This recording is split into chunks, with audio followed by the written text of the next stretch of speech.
village of Cana was, for the most part, a quiet place.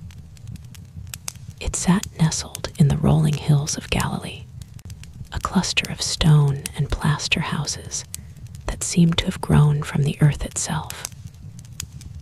The air, especially in the mornings, smelled of baked bread, goat's milk, and the sweet perfume of the olive groves that silvered the surrounding slopes. Life moved at the pace of the sun and the seasons. Donkeys clopped patiently along dusty paths. Children's laughter echoed in the narrow alleyways, and the elders sat in the shade of fig trees, their faces maps of stories told 1,000 times. But today, Cana was not quiet. Today, there was a wedding. A wedding in Galilee was not a subdued, hour-long affair. It was a glorious, week-long explosion of joy, a communal event that drew in the entire village and beyond.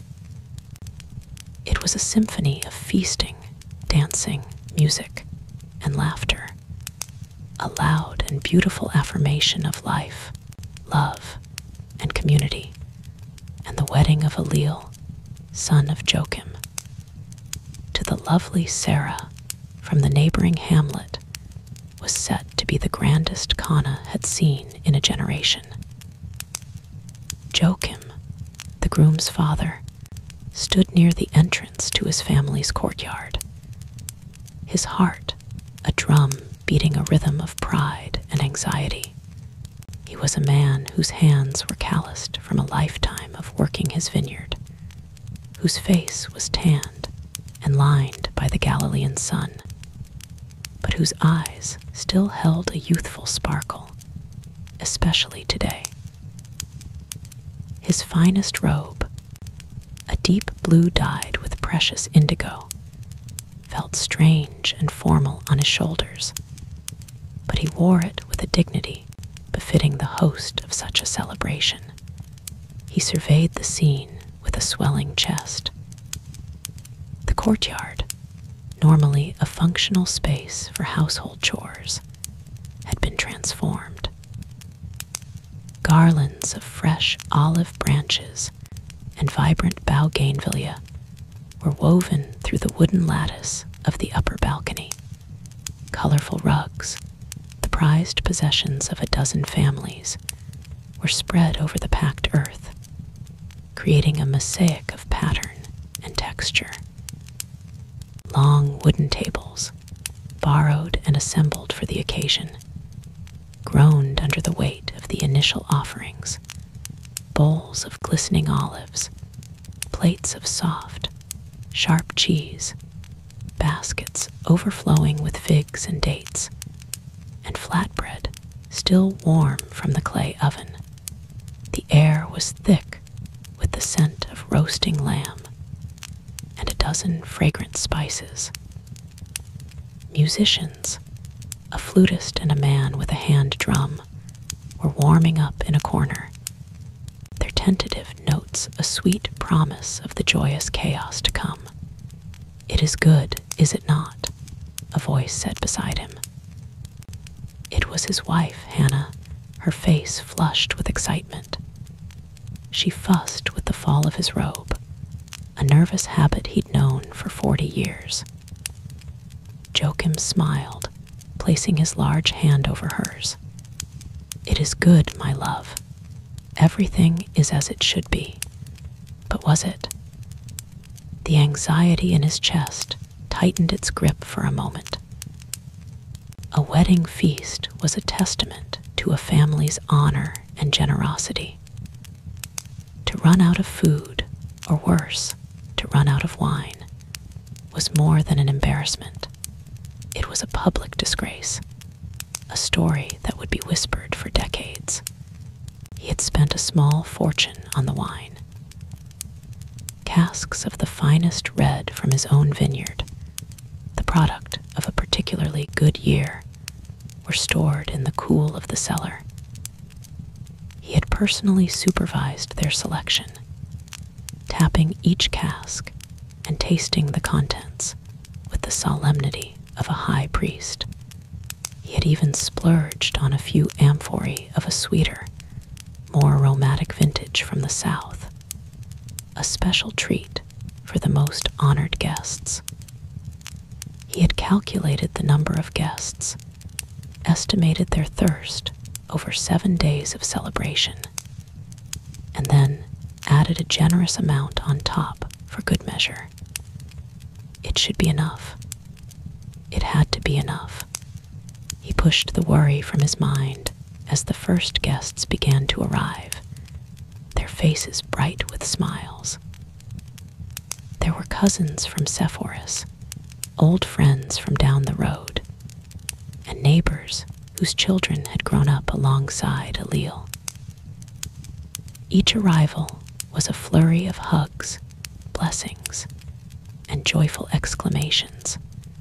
Joachim greeted them all with a booming voice and a warmth that was genuine, his host's smile firmly in place.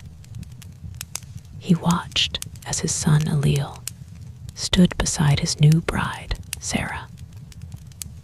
Alil was tall and strong, his face radiating a kind of bewildered happiness, as if he couldn't quite believe his good fortune. And Sarah, in her simple white linen dress, her dark hair adorned with myrtle leaves, was the very picture of shy, hopeful beauty. Seeing them together, Joachim's heart felt as if it might burst. This, he thought, was worth every sleepless night, every ounce of worry. Among the throng of familiar faces, a small group arrived that drew a few curious glances. It was his kinswoman, Mary, a widow from Nazareth, a town just a few hours' walk away. She had a grace and a quiet strength about her that Joachim had always admired. But it was her companion who was the object of the whispers. Her son, Jesus. Joachim had known Jesus since he was a boy, the quiet, thoughtful son of the carpenter. He'd always been a little different, with an intensity in his gaze that seemed to see right through you. But in recent weeks, strange and exciting rumors had begun to drift from the region of the Jordan, stories of a prophet named John the Baptist, and of how this very Jesus of Nazareth had been baptized by him. And now, Jesus had returned to Galilee, not alone, but with a small, motley crew of followers in tow. There was a pair of fishermen brothers, Simon and Andrew, their hands still looking more suited to nets than to wedding finery. There was another fisherman, John, with a dreamer's eyes, and a practical, earnest man named Philip, who had in turn brought along his skeptical friend, Nathanael, a man from Cana itself.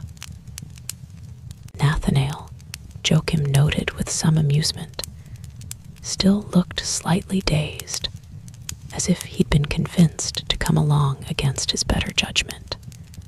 "Mary, welcome, welcome," Joachim boomed, enveloping her in a warm hug. "And Jesus, my boy, it is good to see you.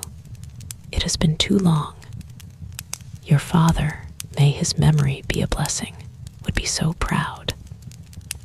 Jesus smiled, a smile that seemed to light up his entire face. It was a disarmingly warm and genuine expression. "Thank you, Joachim. It is an honor to be here to celebrate with your family. May God bless this union." He then introduced his companions, each of whom offered their own polite, if slightly awkward, congratulations. Joachim clapped Jesus on the shoulder.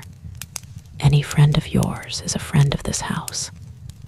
Come, eat, drink. dancing will begin soon." He ushered them towards the tables, his host's duties calling him back to the wider crowd.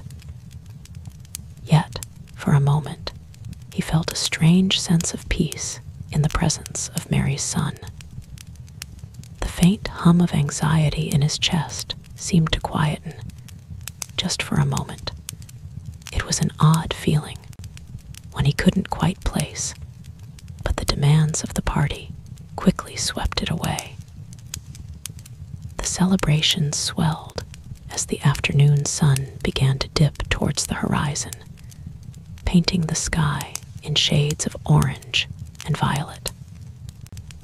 The musicians struck up a lively tune, and soon the courtyard was a swirling vortex of color and movement. Elil, his initial shyness forgotten, pulled Sarah into the center of the dance, their laughter ringing out above the music.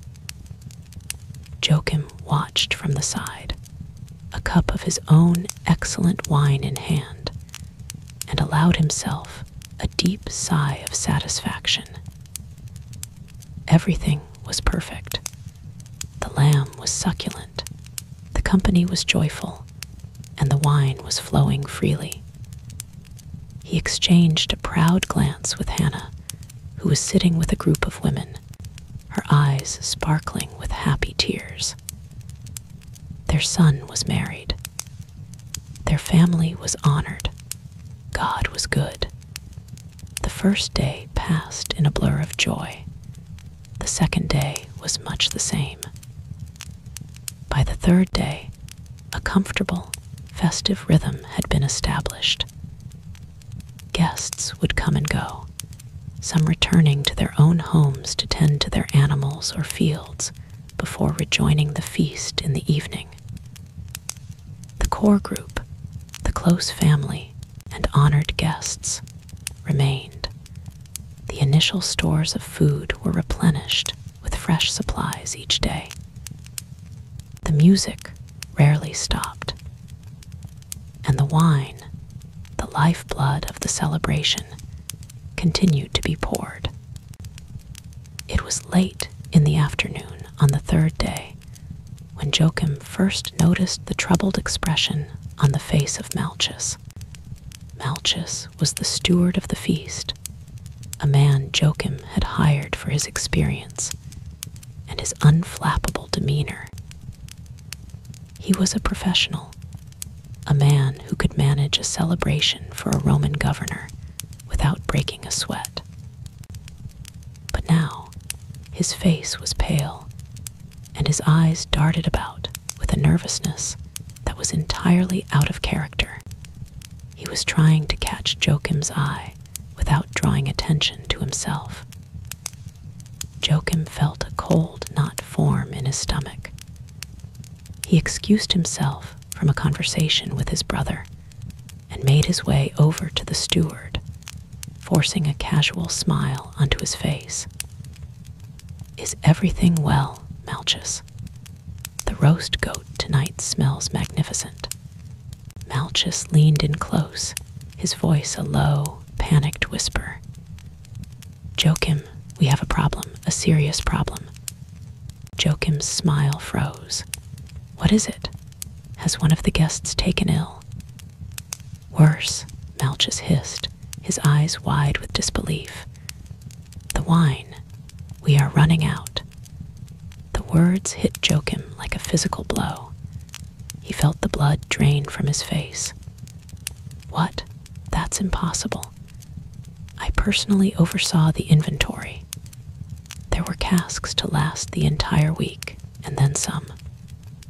"I know," Malchus whispered, wringing his hands. "But the guests, they are enjoying themselves. Very much. And we had more arrivals this morning from Nazareth than we anticipated. The party with the Nazarene, they are thirsty men. I have checked the cellar myself. The last of the reserve casks is already being served. At this rate, we will be completely out before the evening meal is even finished." Joachim's mind reeled, out of wine. On the third day, it was unthinkable. A catastrophe. He could feel the eyes of the village on him, could hear the future whispers. Joachim, son of Adon, the man who ran out of wine at his own son's wedding. Such a shame. He tried to host a feast beyond his means. His family's name, his son's new beginning, would be tainted with this humiliation. "Are you certain?" Joachim asked, his voice barely a croak. "I am certain," Malchus confirmed, his face grim. "I would not trouble you otherwise. What are your orders?" Joachim's mind was a frantic blank. What orders could he give? He couldn't magically create more wine. He couldn't send servants running to another village now. It would take hours. And the shame would be just as great when they returned with a few paltry skins of inferior vintage. He could water down what was left, but that was a deceiver's trick, and the guests would know instantly. No, there was no solution. All he could do was stand there and wait for the inevitable moment of disgrace when the jugs came up empty. "Just be discreet," Joachim managed to say, his throat dry. "Serve smaller portions. Try to make it last as long as possible." It was a feeble plan, a child's attempt to hold back the tide, and they both knew it. Malchus nodded grimly and slipped away, leaving Joachim standing alone in the midst of the celebration. The music suddenly sounded jarring and loud. The laughter of the guests seemed to mock him. He looked over at his son and Sarah, so blissfully unaware, lost in their own world of new love. A wave of profound failure washed over him. He had failed his son. He had failed his family. He turned away, unable to bear the sight of their happiness, and sought the shadows of the arched doorway, his heart a heavy stone in his chest. From across the courtyard, Mary watched.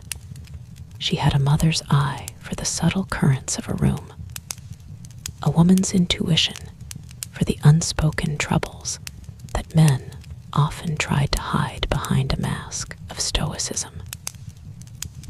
She had seen the hurried, tense conversation between Joachim and his steward. She saw the way Malchus wrung his hands as he walked away, and she saw the look of utter despair that settled on Joachim's face before he retreated into the shadows. She did not need to be told what was wrong. She had been to enough weddings, had managed enough households to recognize the signs of a looming domestic disaster. They had run out of wine. Her heart went out to Joachim and his family. She knew what this would mean for them. It was a deep social wound, a stain on their reputation that would be difficult to wash away. It was a failure of hospitality, the most sacred of duties. For a moment, she felt the familiar pang of a hostess's sympathy. Then, her gaze shifted. It moved past the dancers, past the tables of guests, and settled on her son. Jesus was sitting with his new disciples, listening intently as Nathanael, his skepticism apparently melting away in the warmth of the feast, animatedly told a story. He was not the center of attention. He was simply present, a quiet and observant part of the joyful tapestry. But as Mary looked at him, she saw more than just the carpenter's son she had raised. For 30 years, she had held a secret in her heart, a promise whispered by an angel in the quiet of her small home in Nazareth. She had watched him grow, had seen the wisdom in his eyes that went far beyond his years, had felt the unique weight of his destiny. She did not fully understand it, not yet. But she knew, with a certainty that was as real as the stone floor beneath her feet, that he was different, that he was more. A thought, bold and audacious, began to form in her mind. It was a seed of faith planted long ago, now pushing its way to the surface. He could do something. She didn't know what. She didn't know how. The idea was formless, without logic or precedent. But the conviction was there, powerful and insistent. He could help. She rose from her seat, her movements calm and deliberate, and made her way through the crowd towards him. The disciples quieted as she approached, showing her a respectful deference. Jesus looked up, his eyes meeting hers, and in his gaze, she saw a flicker of understanding, as if he knew why she had come before she even spoke. She leaned in close, her voice soft so only he could hear. It wasn't a request or a demand, but a simple, trusting statement of fact. They have no wine. She laid the problem at his feet, like a small, precious, and broken thing. She offered no solution, no suggestion. She simply presented the need, her eyes full of an unspoken trust that was deeper than any words. Jesus looked at her, his expression unreadable for a moment. His reply was quiet, and to an outside ear, it might have sounded like a dismissal, even a rebuke. "Woman, what is that to you and to me? My hour has not yet come." Mary heard the words, but she also heard the tone. It was not harsh. It was gentle, almost questioning. He called her woman, not in disrespect, but in a way that set a subtle, significant distance between them, acknowledging a shift in their relationship. He was no longer just her son. He was stepping into something else, something larger. And his question, "What is that to you and to me?" was not a rejection of the problem, but a question of its significance. Is this small domestic crisis the moment? Is this the place? And his final statement, "My hour has not yet come," was the heart of it. He was operating on a different timetable, a divine schedule that she could not see. He was telling her that his actions were not to be dictated by a social emergency, but by a purpose set by his Father. Mary understood. She didn't understand the details of the hour he spoke of, but she understood the heart of his response. He was not saying no. He was asserting that the decision and the timing must be his. And for her, that was enough. Her faith did not require a detailed explanation. It simply required him. She did not argue. She did not press him. She simply nodded, a deep and peaceful acceptance settling over her. She turned away from him and sought out the servants, the ones who were now moving with a kind of frantic inefficiency, trying to hide the fact that the wine jugs they carried were becoming lighter and lighter. She found 2 of them near the kitchen archway, their faces a mixture of sweat and panic. She caught their attention with a calm, steady gaze that cut through their anxiety. She gave them a simple, profound instruction. Her voice was not loud, but it carried an authority that made them stop and listen intently. "Do whatever he tells you." That was all. She had done her part. She had presented the need to the one person who could meet it, and she had prepared the way for his solution, whatever it might be. She walked back to her seat, her heart no longer troubled, and waited. Jesus watched his mother walk away. A faint, knowing smile touched his lips. Her faith, so simple and yet so profound, was a beautiful thing. His hour. He knew what that hour was, the ultimate purpose for which he had come. It was an hour of suffering and glory, of shadow and light, still in the future. A wedding feast was not that hour. But perhaps a prelude was in order, a sign, a small taste of the glory to come, a quiet announcement that the kingdom of God was not just a future promise, but was breaking into the present in surprising and joyful ways. He looked around the courtyard. His gaze fell upon a row of 6 large stone water jars standing against a wall. They were not the kind of jars used for storing wine or oil.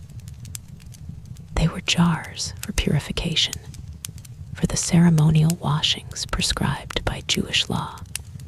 Guests would use the water from these jars to wash their hands before a meal, a ritual of cleansing.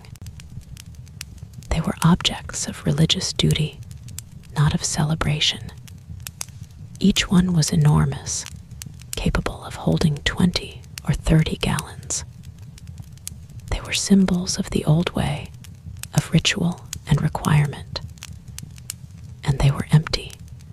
He rose from his seat and walked over to the anxious servants his mother had just spoken to. They looked at him with a mixture of hope and deep confusion. What could this carpenter from Nazareth possibly do? Jesus' instruction was simple, and to them, utterly bizarre. He pointed to the 6 stone jars. "Fill the jars with water." The servants stared at him, then at the jars, then back at him. "Fill them with water," the purification jars. The whole point of the crisis was a lack of wine, and he was telling them to get water. One of them, a young man named Levi, almost laughed. It was absurd. Was this some kind of joke? He looked at his older colleague, Asher, whose face was a mask of bewilderment. "Sir," Asher said, his voice hesitant and respectful, "forgive me, but those are the washing jars, and we need wine, not water." Jesus simply looked at him, his gaze calm and unwavering. He didn't explain. He didn't argue. He just repeated the instruction, his voice gentle but firm. "Fill them with water." The servants were caught. On one hand, the command was nonsensical. It was extra work for no apparent reason, a distraction from the real problem. On the other hand, their mistress Mary, a woman they respected, had told them to obey him. And there was something about this man, a quiet authority, a sense of purpose in his eyes that was hard to defy. They looked at each other. A silent, shrugging agreement passed between them. It was crazy, but what other options did they have? At least, it was something to do other than stand around waiting for their master, Joachim, to discover the full extent of the disaster. "As you say, sir," Asher muttered. With a shared sigh of resignation, he and Levi and a few others grabbed smaller clay pitchers and headed for the well in the center of the courtyard. The work was hard and monotonous. The stone jars were huge, their mouths wide and gaping. was deep. The process was slow. Lower a bucket, haul it up hand over hand, its weight straining their backs. Pour the sloshing contents into a carrying pitcher. Lug the heavy pitcher over to the stone jars and pour it in. The water made a hollow, echoing sound as it hit the bottom of the first empty jar. It felt like a pointless, foolish task. With each trip to the well, their frustration grew. Other servants shot them confused looks. Guests glanced over, wondering what this sudden, furious water hauling was all about. "I don't understand this," Levi grumbled, wiping sweat from his forehead with the back of his arm. "We're wasting time. Malchus will be asking for the next round of wine any minute, and we're filling up washpots."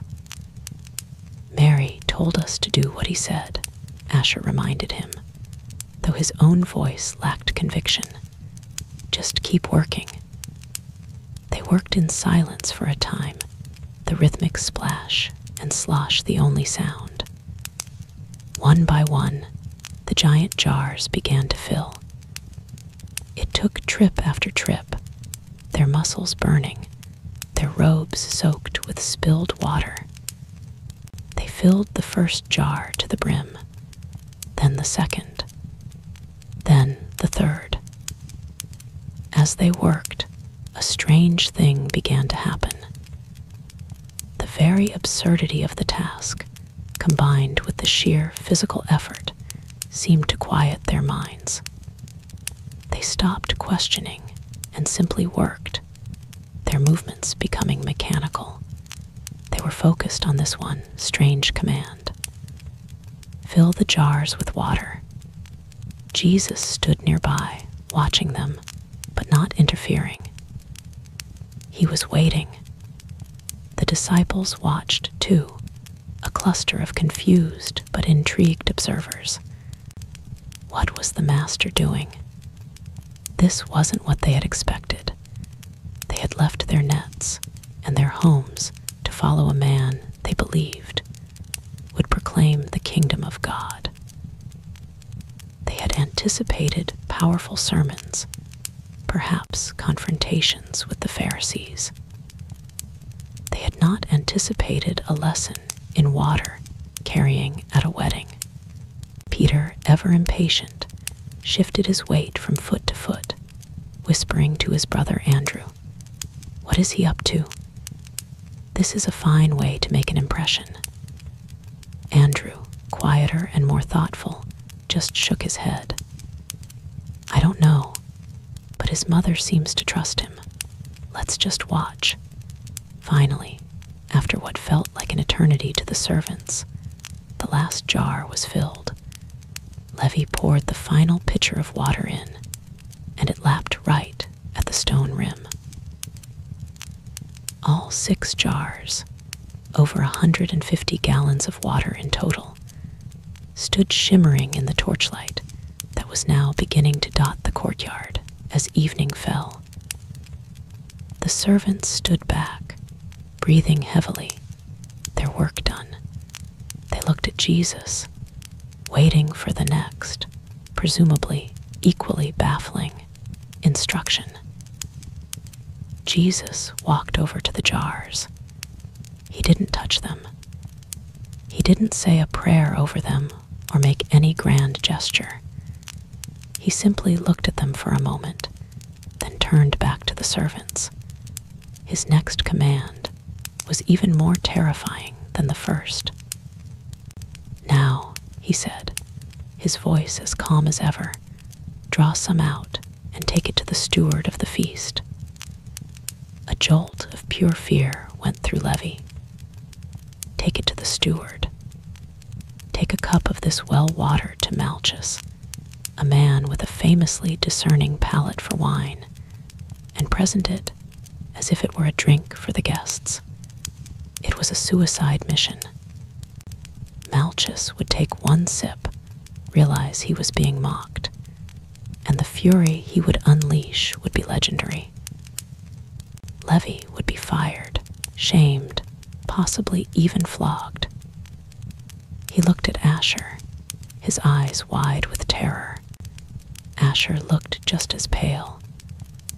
"Sir," Asher stammered, his voice trembling slightly. "Sir, with all respect, that is water. We just drew it from the well. You saw us." Jesus just smiled at him, a gentle, reassuring look. "Take it to the steward." There was no arguing. The command was absolute. But who would be the one to do it? The servants looked at each other, none of them wanting to be the sacrificial lamb. Finally, Asher, as the eldest, took a deep breath. It was his responsibility. With a hand that shook so badly he could barely hold it steady, he picked up a small, clean dipper, leaned over one of the giant stone jars, and scooped some of the liquid out. He poured it into a silver goblet, a cup reserved for the finest wine. It looked like water. It smelled like water. His heart hammered against his ribs. He felt like a condemned man walking to his execution. He turned and began the long walk across the courtyard towards Malchus. It was the longest walk of his life. Every step was a torment. The festive music seemed to fade into a dull roar in his ears. He could feel the eyes of Jesus, Mary, the disciples, and his fellow servants on his back. He clutched the silver goblet, his knuckles white. He practiced what he would say. "The Nazarene told me to bring this to you." No, that sounded like he was blaming someone else. "A new drink, sir." No, that was a lie. He decided to say nothing.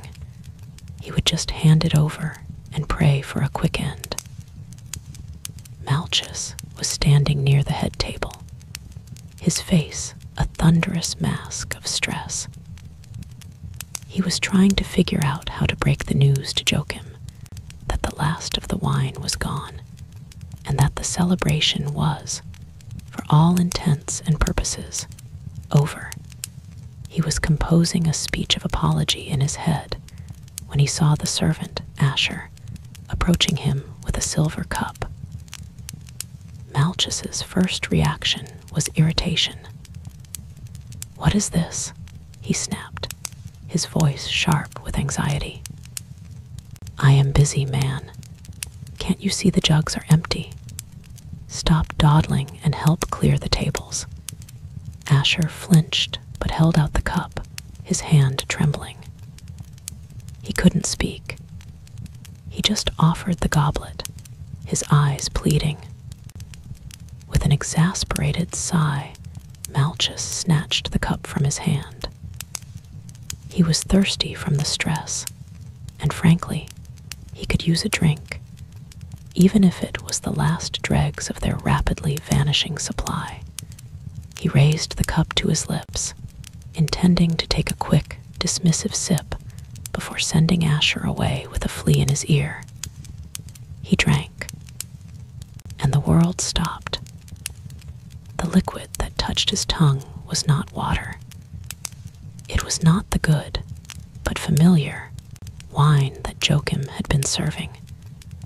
It was something else entirely, a wave of astonishment, so powerful it almost buckled his knees, washed over him. His eyes, which had been narrowed in irritation, flew wide open in disbelief. First, there was the aroma. Before it even touched his lips, a fragrance rose from the cup that was unlike anything he had ever smelled. It was not just the scent of grapes. It was a complex bouquet of dark berries, a hint of oak, a whisper of spice, and something else, something floral and alive, like a vineyard in full bloom on a sunny morning. He, a man who prided himself on his knowledge of wine, could not even begin to place its origin. Then the taste. He let the liquid roll over his tongue. It was glorious. It was rich and full-bodied, yet as smooth as silk.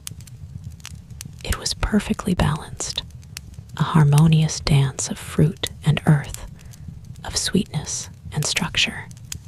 It had the robust character of a wine aged for decades in a master's cellar, yet it tasted impossibly fresh, vibrant, and alive.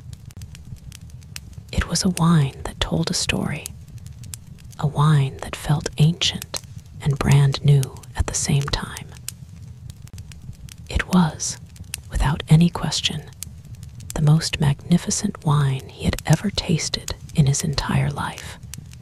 He lowered the cup, staring into its ruby depths as if it held the secrets of the universe. Where had this come from? He looked up at Asher, who was still standing there, braced for an explosion. But Malchus's face was no longer angry. It was a picture of pure, unadulterated shock. Where? Malchus breathed, his voice barely a whisper.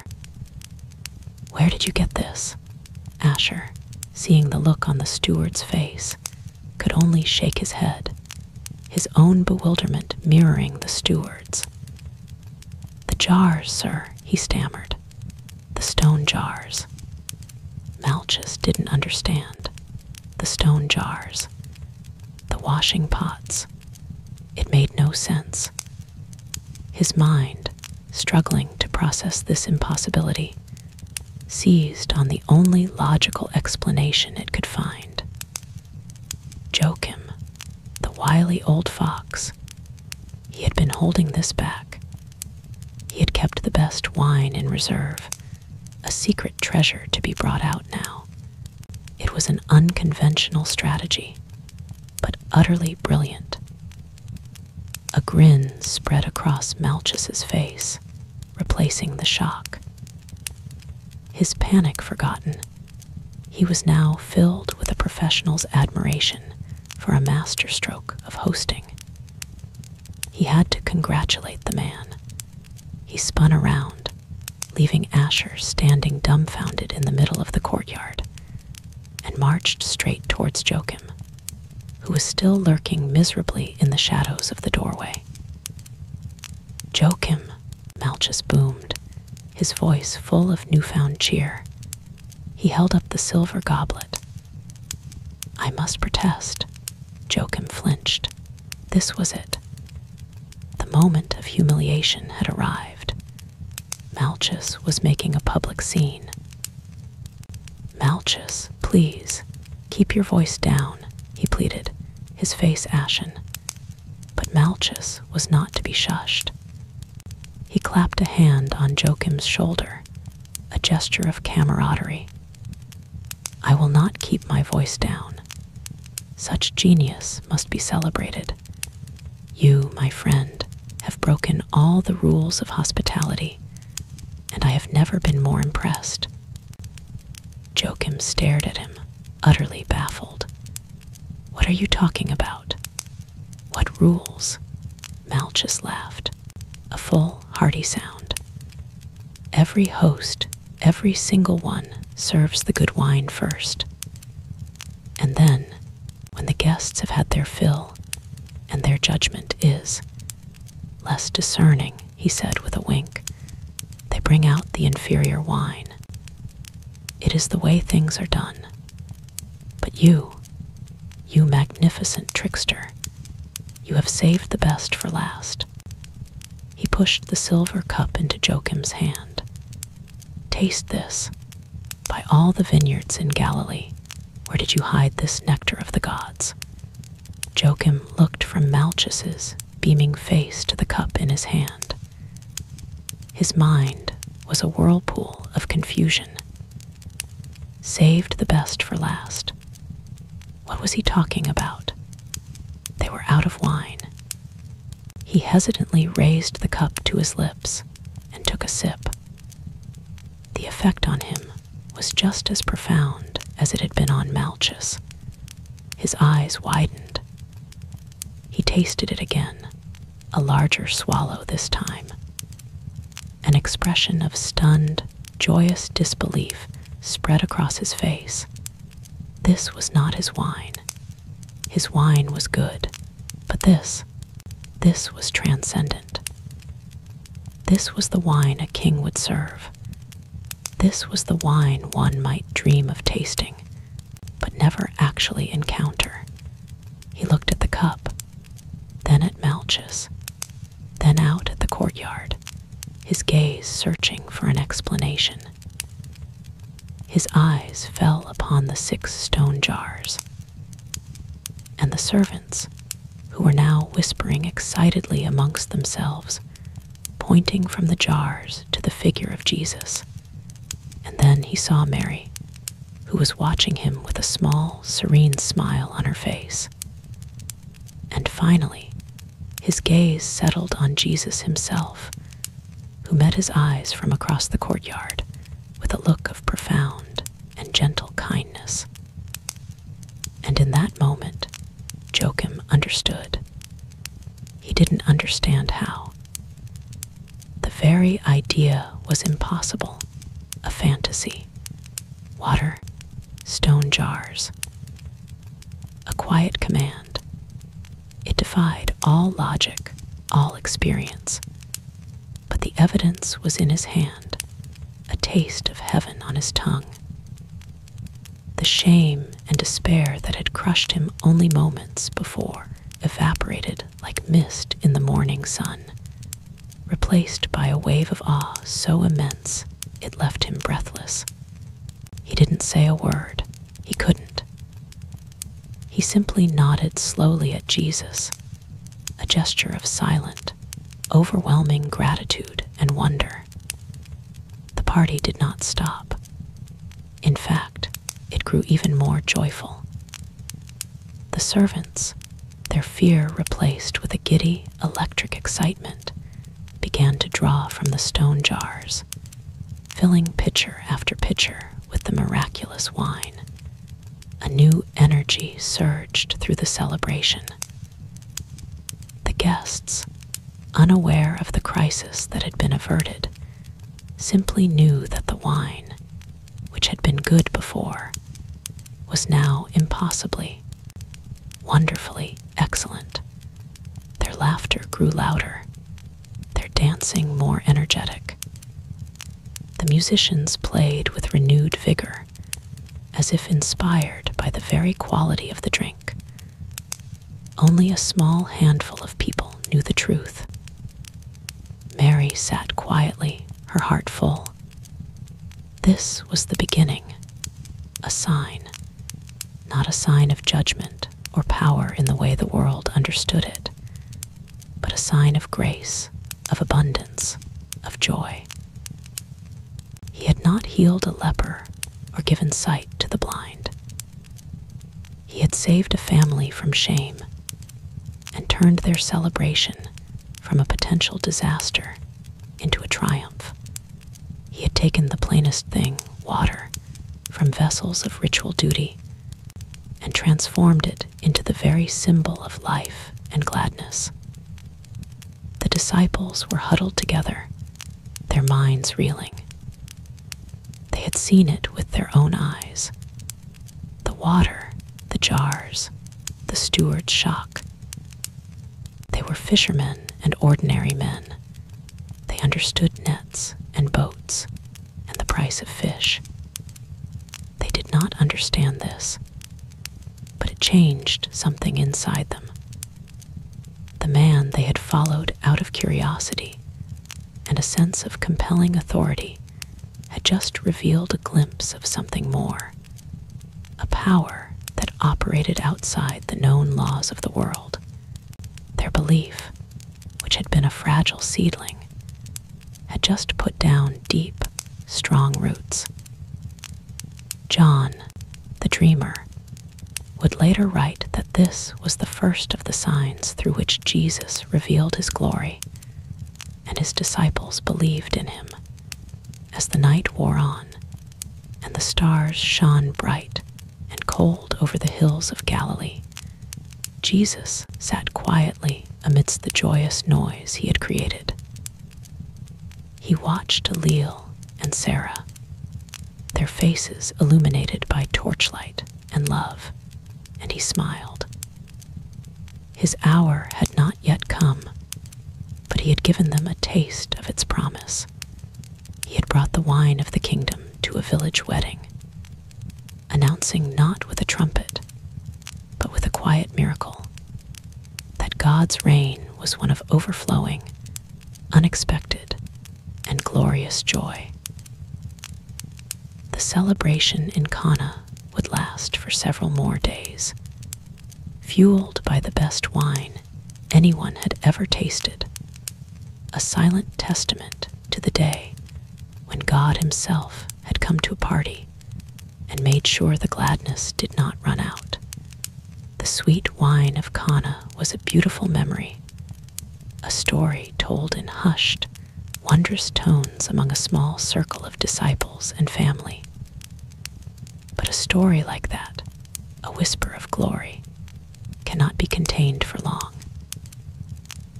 Like pollen on the wind, the fame of Jesus of Nazareth began to spread.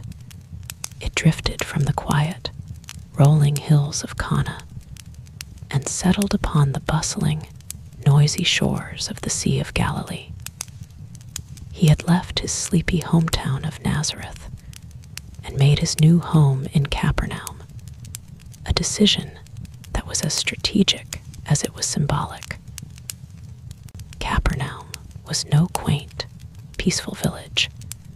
It was a hub, a nerve center, a town with its hands dirty and its feet wet.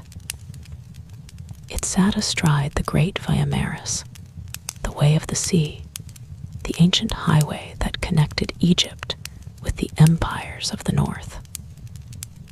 Roman legionaries, their leather sandals kicking up dust, marched through its streets. Merchants leading camel trains laden with exotic goods from Damascus, and beyond, haggled in its marketplace.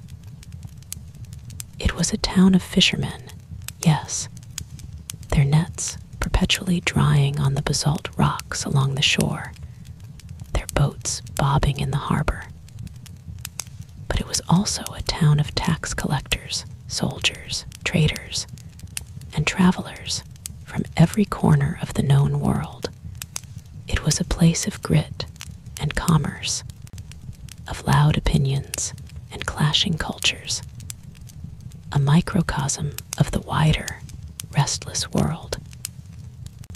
If Cana was a quiet room where a secret was first shared, Capernaum was the town square where it would be proclaimed for all to hear. And hear it they did. The news of Jesus' teaching, so full of authority and yet so startlingly simple, spread from the synagogue to the shoreline. The news of his healings spread even faster.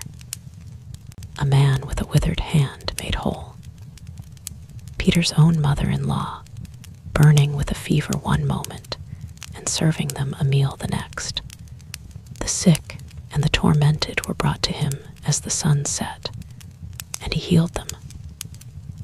Capernaum, a town that had seen everything, was now seeing something it had never seen before. A new hope, potent and real, began to permeate the salty air.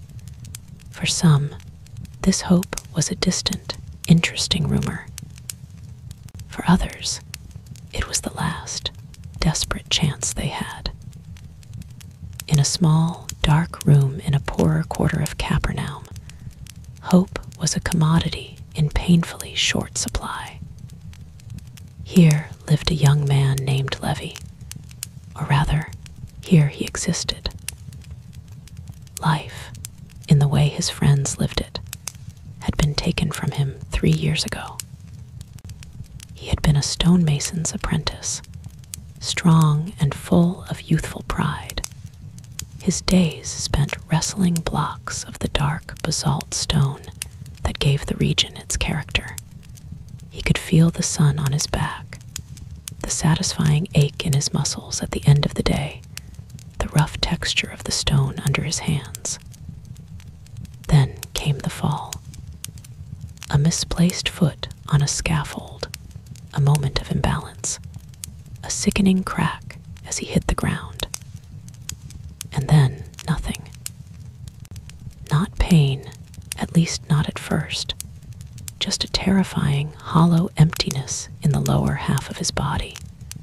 Now his world was the size of his sleeping mat.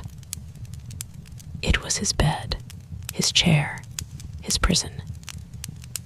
His view of the world was limited to the patch of dirt floor around him, the rough-hewn legs of the single wooden table in the room, and the sliver of sky visible through the one small window. A constant, mocking reminder of the world he could no longer walk in. His legs, once powerful pillars of muscle, were now thin, pale, and useless things that he had to move with his hands. His days were a monotonous cycle of waking, being tended to by his aging mother, and staring at the ceiling, his mind a turbulent sea of boredom, frustration, and a deep, gnawing shame. He was a burden. He knew it. He saw it in the weariness of his mother's eyes, even though she never complained. He felt it every time his friends had to carry him, their breathing labored, their faces strained with effort. His friends, they were the one light in his suffocating darkness. There were 4 of them, a bond forged in childhood and strengthened by his tragedy. There was Daniel, the undisputed leader of their small group. He was a fisherman, like so many in Capernaum, but there was a fire in his spirit that set him apart. He was fiercely loyal, relentlessly practical, and possessed a stubborn refusal to accept defeat. It was Daniel who organized the rota for visiting Levi. Daniel who brought him the best cuts of his daily catch. Daniel who would sit with him for hours, talking about village gossip or the prospects for the fishing season, trying to keep the spark of life from being extinguished in his friend's eyes. Then there was Caleb, a man who seemed to be carved from a mountain.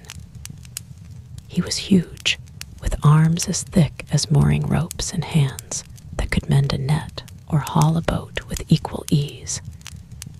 But his strength was matched by a profound gentleness. He spoke little, but his presence was a comforting, solid reassurance. When it came time to lift Levi, it was Caleb's steady strength they all relied on, his calm voice saying, "I've got him. Easy now." The third was Asher. If Daniel was the fire and Caleb the rock, Asher was the questioning mind. He was a weaver by trade, a man who worked with logic and patterns. He loved Levi as much as the others, but his heart was guarded by a wall of pragmatism that bordered on cynicism.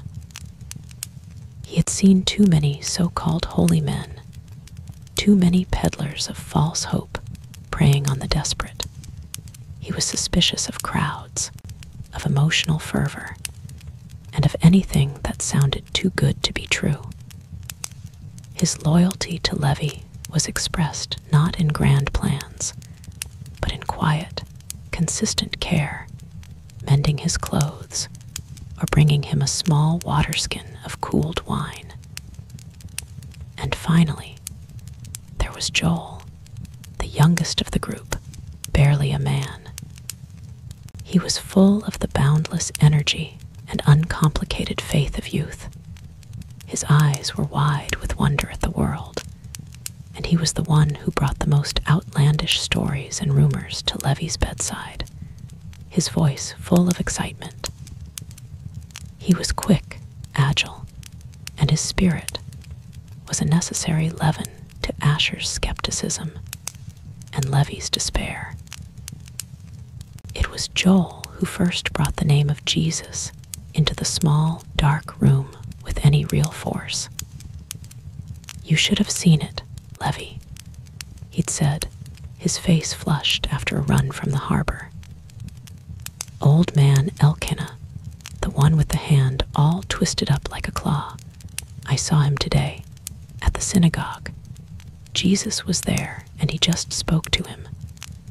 And Elkanah stretched out his hand, and it was whole. I saw it with my own eyes." Levi had just grunted, turning his face to the wall. He'd heard stories before. Hope was a dangerous, painful thing. It was easier to lie in the dark and expect nothing. Asher, who was there that day, had been quick to pour water on the flame. "It's just talk, Joel. You know how these things get exaggerated. Maybe the man's hand wasn't so bad to begin with. People see what they want to see." But Daniel, who had been listening quietly, was different. He didn't dismiss it. He saw the genuine awe in Joel's face, and a seed of an idea began to take root in his mind. Over the next few days, he sought out others who had seen Jesus. He spoke to Simon Peter's family. He listened to the stories circulating in the market. The accounts were all different, yet they all had the same core of astonished reality. This wasn't just talk. Something was happening. One evening, he gathered the other three in the small courtyard outside Levi's house, after Levi's mother had given him his sparse meal, and he had fallen into a fitful sleep. The air was cool, and the stars were beginning to appear in the darkening sky. "He's teaching at Peter's house tomorrow morning," Daniel said, his voice low but intense. "Jesus, the healer," Caleb nodded slowly, his large face thoughtful. Joel leaned forward, his eyes bright. Asher just crossed his arms, his expression guarded. "And," Asher asked, a skeptical edge to his voice. "And we are taking Levi to him," Daniel stated. It wasn't a suggestion. It was a declaration. A heavy silence fell over the group. The idea was immense, audacious. Asher was the first to break it. "Daniel, be reasonable. Think about it. We can't just carry him there. The crowds, they say, are huge. We'll never get near the house. And what if it's all for nothing? What if this man is just another charlatan? Can you imagine how cruel that would be? To give Levi that hope, only to have it crushed. It would be better to leave him be." "And what is that?" Daniel shot back, his voice rising with passion. "To leave him on that mat until he rots. To let him stare at that ceiling for another 20 years. I saw Joel's face when he spoke of Elkanah's hand. I spoke to Elkanah's wife myself. This is different, Asher. I feel it. We have to try. To not try would be the cruelest thing of all." "He's right," Joel piped up, his voice full of conviction. "We have to. What if it's true? We can't let Levi miss it." Daniel looked at Caleb, the quiet giant. "Caleb, what do you say?" Caleb looked from Daniel's fiery face to Asher's worried one. He then glanced towards the doorway of Levi's room, a silent acknowledgement of the man at the center of their debate. He took a deep breath, his decision made. "I will carry him," he said simply. "My corner will be steady." The decision was made. Asher sighed, shaking his head, but the the argument was lost. He would not abandon his friends, even on what he considered a fool's errand. His loyalty, in the end, was stronger than his skepticism. "Fine," he grumbled, "but if we make him worse, or if he is humiliated, it is on your head, Daniel." "It is," Daniel agreed, his expression firm. "It is."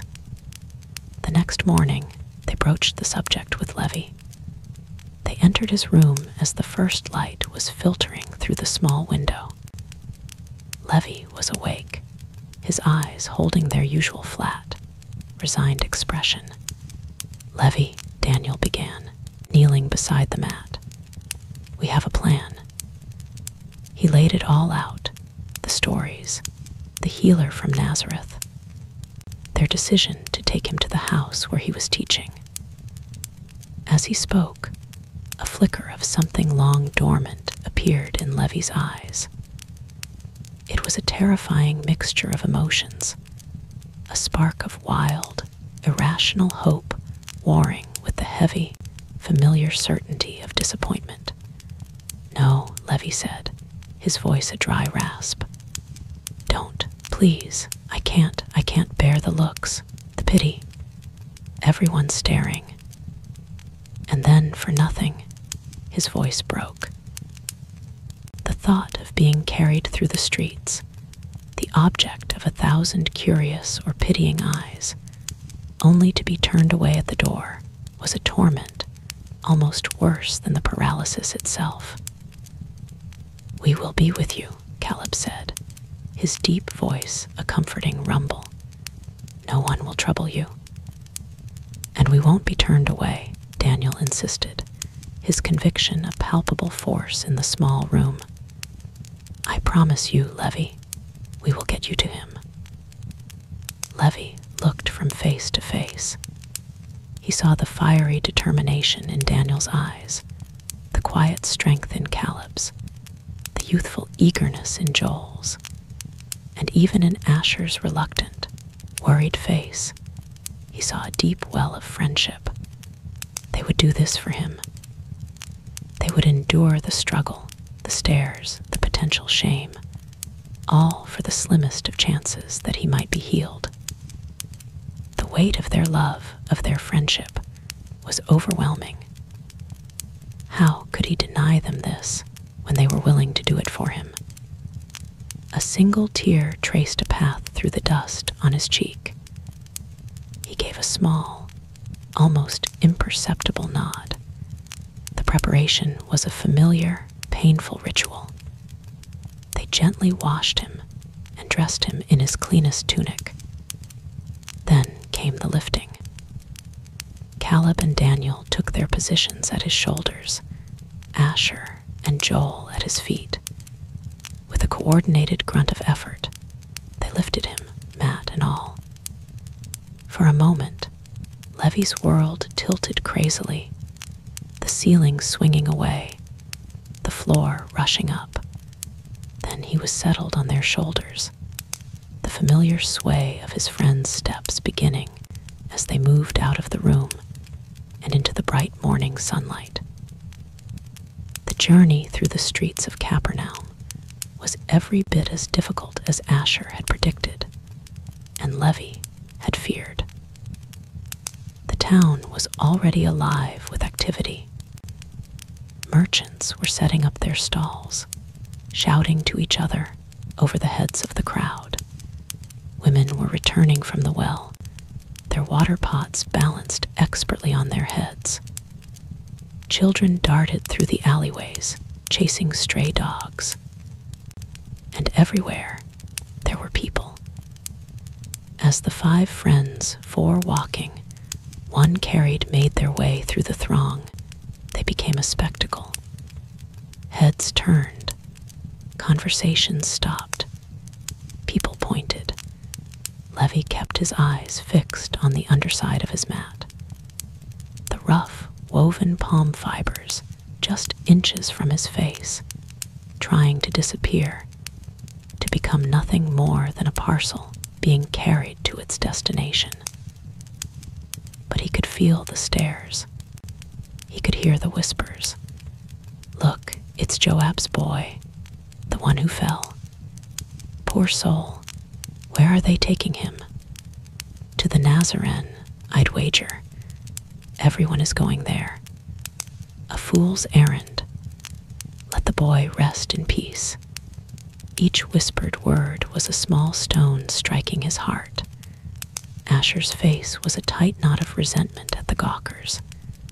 Daniel forged ahead, his jaw set, shouting, "Make way, please. Sick man coming through. Make way." Caleb just focused on his footing, his steps slow and steady, absorbing the jostles of the crowd to keep Levi's ride as smooth as possible. Joel, less burdened by the weight, acted as a scout, darting ahead to clear a path. The physical strain was immense.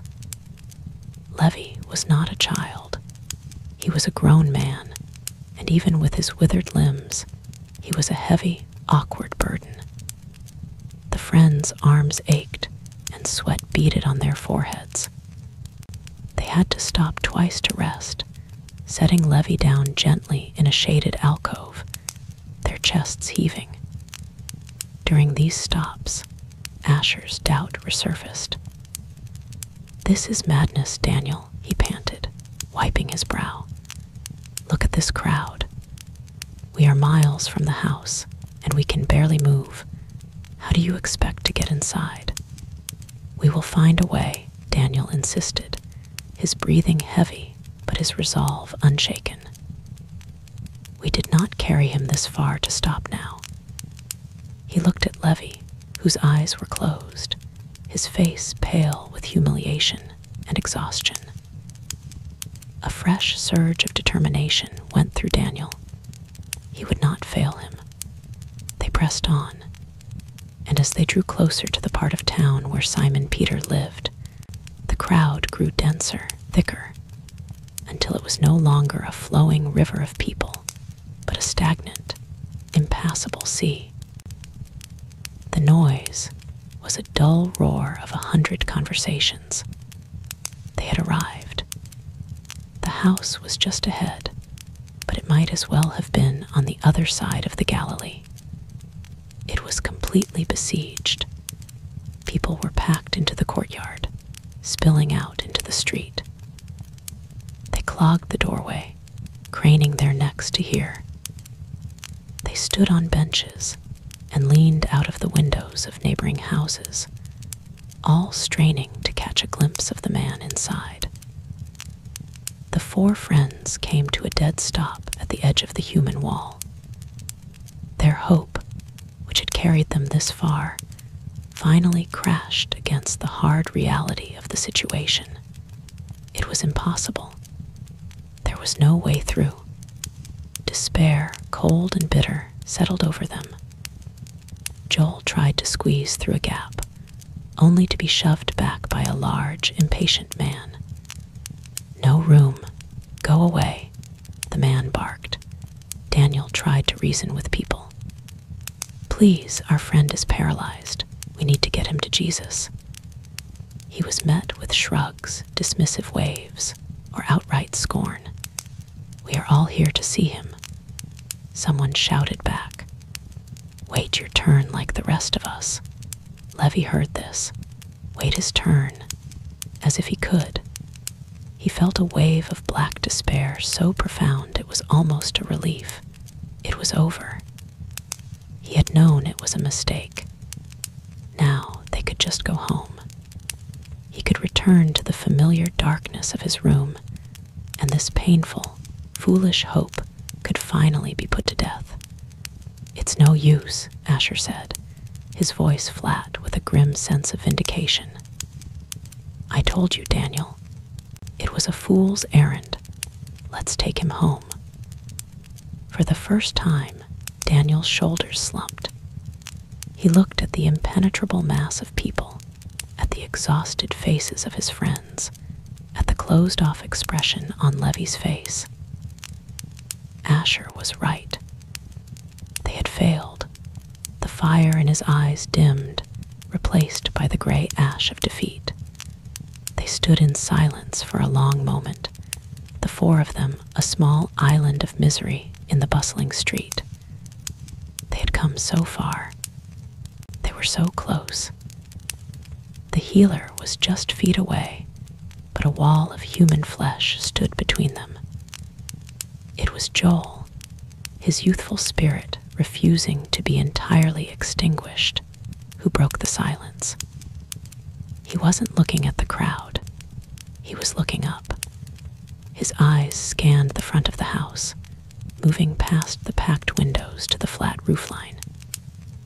And there, on the side of the building, almost hidden by the crush of people, he saw it. A narrow, steep set of stone stairs built into the outer wall, leading up to the roof. A wild, improbable idea sparked in his mind. It was insane. It was disrespectful. It was dangerous. But it was a way. "Daniel," he whispered, tugging on his friend's sleeve. Daniel looked at him, his expression bleak. "Daniel, what if we don't go through?" Joel asked, his eyes gleaming as he pointed. "What if we go over?" Daniel followed his gaze. He saw the staircase. He looked at the roof. He looked down at Levi, lying on the mat. And the fire in his eyes, which had nearly gone out, roared back to life, brighter and more intense than ever before. A slow, audacious grin spread across his face. Asher saw the look and his heart sank.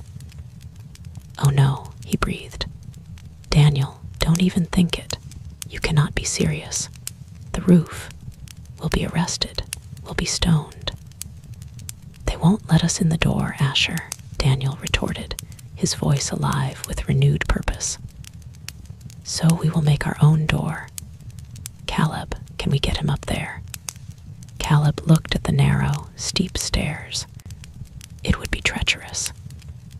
A single misstep could be disastrous for all of them. But then he looked at Daniel's determined face and Joel's hopeful one. He thought of Levi, lying so close to his only chance. He gave a single, decisive nod. "We can." The decision, once made, was acted upon with a desperate haste before logic or fear could regain control. They maneuvered Levi's mat to the base of the external staircase. The climb was a nightmare. Caleb went first, walking backwards, bearing the brunt of the weight. Daniel was on the other end, his muscles screaming in protest. Asher and Joel were on the sides, their hands on the mat, trying to keep it steady, to prevent it from tipping on the narrow steps. People in the crowd below saw what they were doing and shouted at them. Some laughed at their folly. Others cursed their audacity. The friends ignored them all, their world shrinking to the next step, and the next. Finally, panting and trembling with exertion, they reached the flat surface of the roof. They gently lowered Levi onto the baked clay surface. For a moment, they all just lay there beside him, chests heaving, their bodies drenched in sweat, gazing at the brilliant blue of the Galilean sky. They had made it. They were on top of the house. Below them, through the roof itself, they could hear the muffled sound of a single voice. It was a calm, steady voice, a voice of authority and clarity. It was Jesus. They were so close. Levi lay on his back, staring up at the endless sky.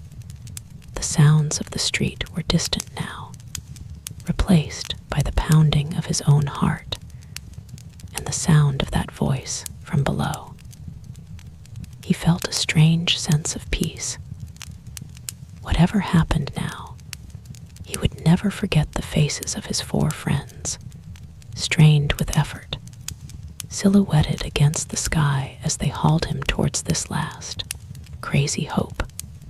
Daniel was already on his knees, examining the roof. It was typical of the region. A thick layer of packed earth and clay mixed with straw, laid over a lattice of branches and supported by sturdy wooden beams. It was designed to keep out the rain and the sun, but it was not impregnable.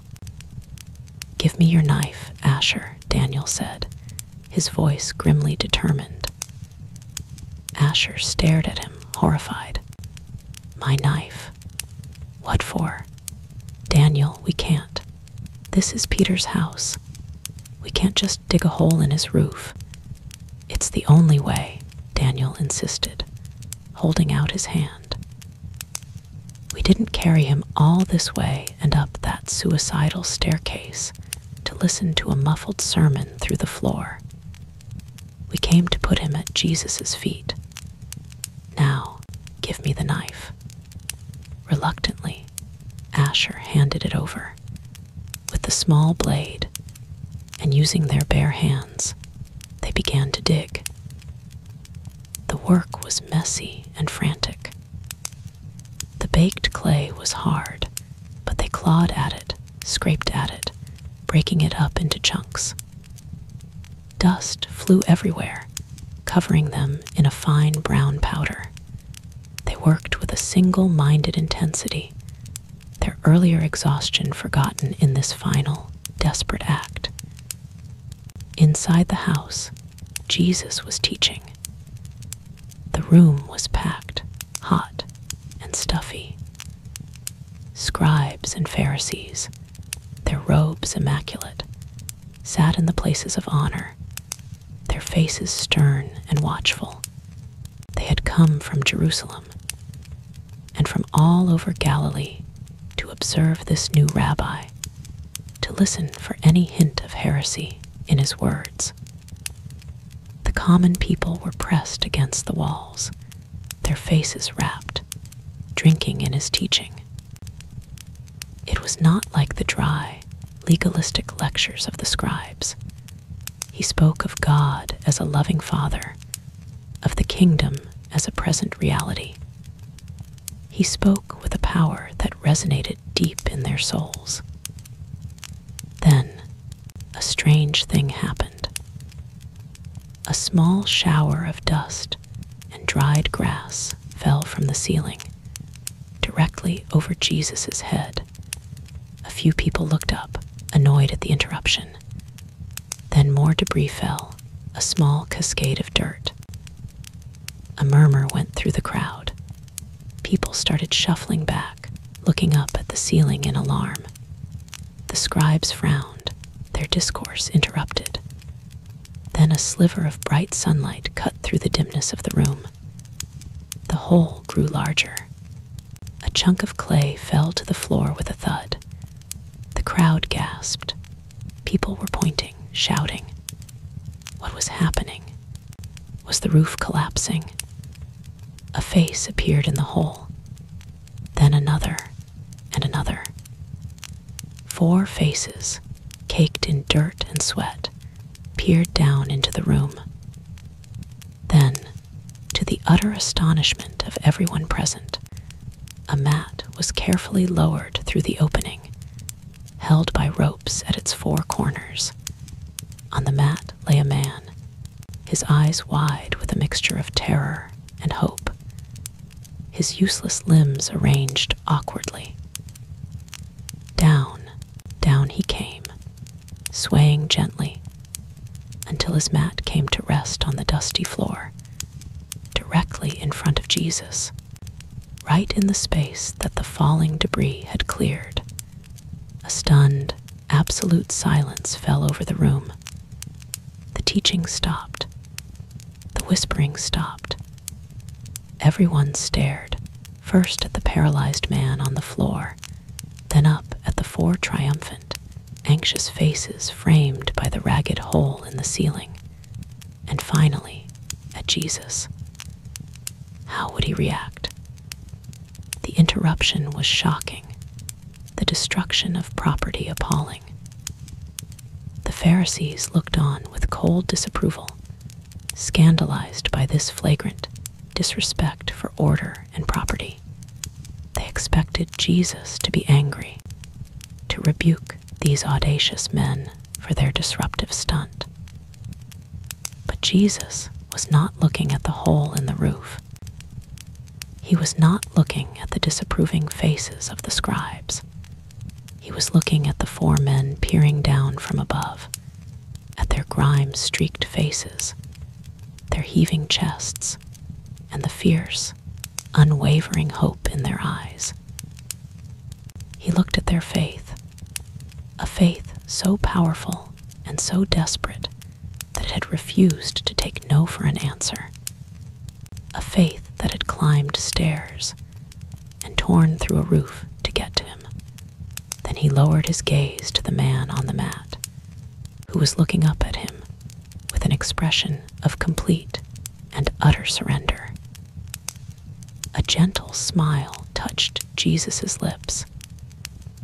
He saw the man's physical ailment, but he also saw the deeper paralysis within, the years of shame, of despair, of feeling cut off from God and man. He chose to address that first.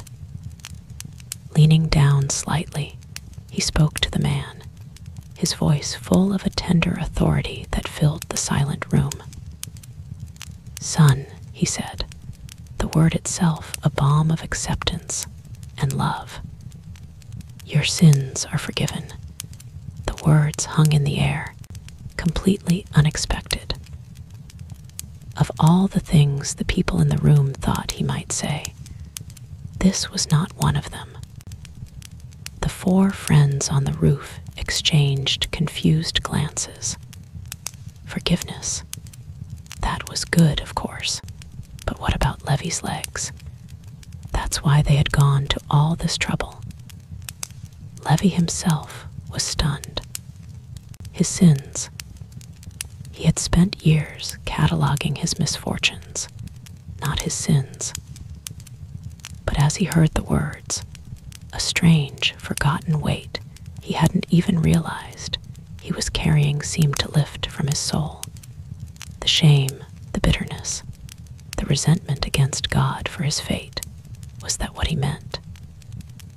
The idea that he could simply be forgiven for it all, washed clean, was as startling as the thought of walking. But for the scribes and Pharisees, the words were not startling, they were blasphemous. A current of outrage passed between them. They didn't speak it aloud, but their thoughts were a venomous chorus. Who is this man to speak like this? He is blaspheming. Who can forgive sins but God alone? Jesus, who seemed to hear their thoughts as clearly as if they had been shouted, lifted his head and looked directly at them. The gentle expression on his face was replaced by a look of piercing authority. "Why do you question this in your hearts?" he asked, his voice sharp. The scribes shifted uncomfortably, avoiding his gaze. "Let me ask you," Jesus continued, his voice resonating through the room. "Which is easier? To say to this paralyzed man, 'Your sins are forgiven,' or to say, 'Rise, take up your mat, and walk'?" He paused, letting the question sink in. Of course, it was easier to say your sins are forgiven.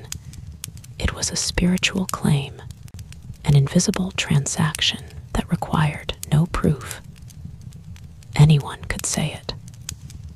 But to command a paralyzed man to walk, that was a claim that would be proven true or false, here and now, in front of everyone. "But so that you may know," Jesus said, his voice rising with power, his gaze sweeping over the scribes, and then settling once more on the man on the mat, "that the Son of Man has authority on earth to forgive sins." He turned his full attention back to Levi. The entire room held its breath. 4 friends on the roof leaned so far through the hole they nearly fell. Jesus looked into Levi's eyes and gave the command that would change everything. "I say to you, rise, pick up your mat, and go home." The command was absolute. It was not a suggestion. It was a creative word, a word with the power to make itself true. For a long second, nothing happened. Levi just stared at him. Then he felt it. It started as a faint tingle in the tips of his toes, a sensation he had not felt in 3 long years. It was like the feeling of a limb waking up after falling asleep, but 1,000 times more intense. A current of warmth, of life, of power, surged up from his feet into his ankles, his calves, his knees. It was like a dam breaking, a river of feeling flooding into a dry and barren land. He felt muscles he had forgotten he possessed contract and bunch. Strength poured into him. With a gasp, he pushed himself up with his arms.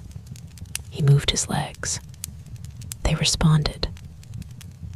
Trembling, with a mixture of shock and effort, he swung them off the mat and placed his feet flat on the floor. The crowd let out a collective gasp. His friends on the roof were shouting with joy, their voices cracking with emotion. Slowly, shakily, Levi pushed himself to his feet. He wobbled for a moment, like a newborn foal, his mind struggling to reconnect with his body. Then he found his balance. He stood. He was standing, unassisted. He took a tentative step, then another. They were his steps. He was walking. A wave of pure, unadulterated joy, so powerful it felt like it would tear him apart, surged through him. He laughed, a loud, choking, tearful sound. He looked down at his own 2 feet on the ground, then up at the face of Jesus, who was watching him with a serene smile. Without a second thought, he bent down,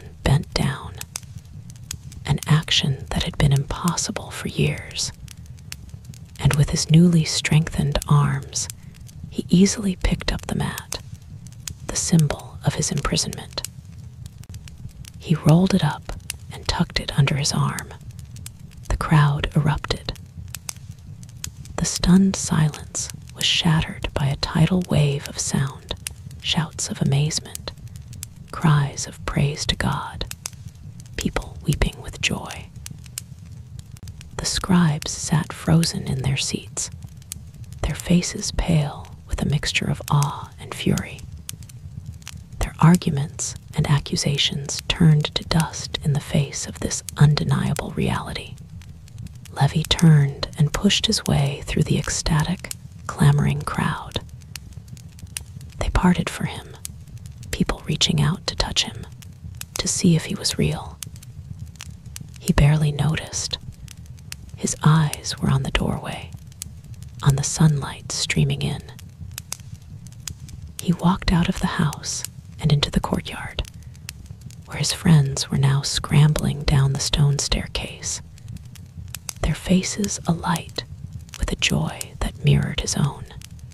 They met in the middle of the courtyard, a chaotic, tearful embrace of 5 friends, 4 who had refused to give up, and 1 who had been given back his life. They laughed, they cried, they pounded each other on the back.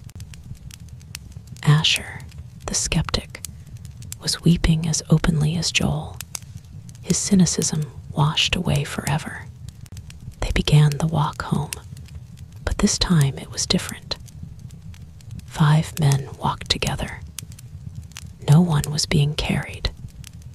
The whispers of the crowd were not of pity now, but of sheer, breathless wonder.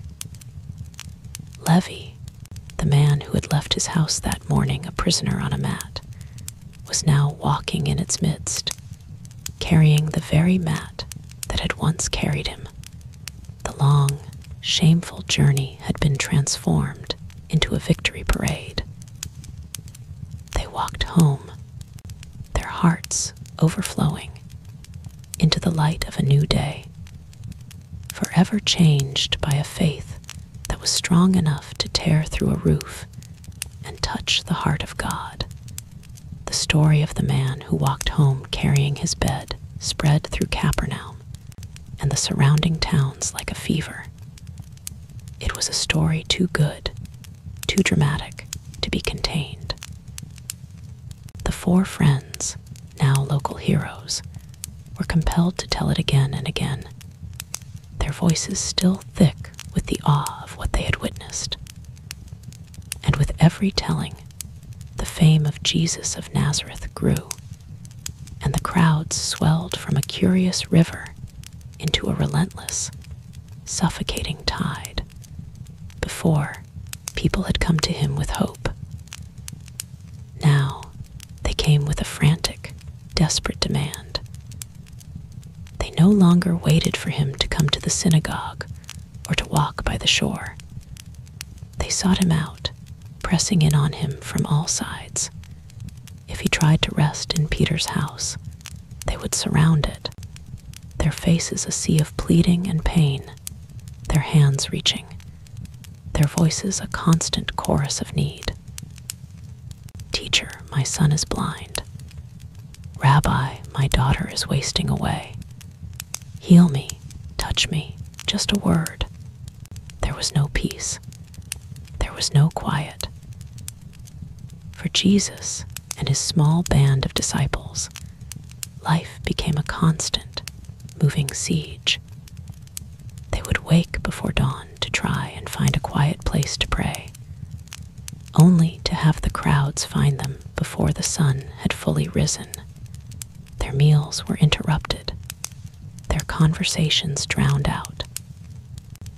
The disciples, who had once been thrilled by the growing interest in their master, now found themselves acting as bodyguards, trying to carve out a few feet of space for Jesus to breathe, to think, to speak without being crushed. Peter, with his broad shoulders and commanding voice, was often at the forefront of this effort. Stand back. Give the master room, he would shout, his patience worn thin. John and James, the fiery sons of thunder, would form a protective wall with their bodies, their faces set in grim lines.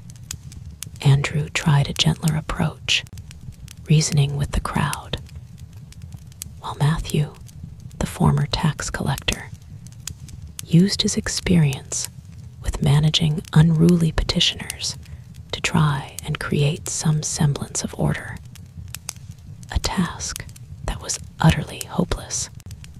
They were fishermen and publicans, not soldiers trained in crowd control, and they were exhausted.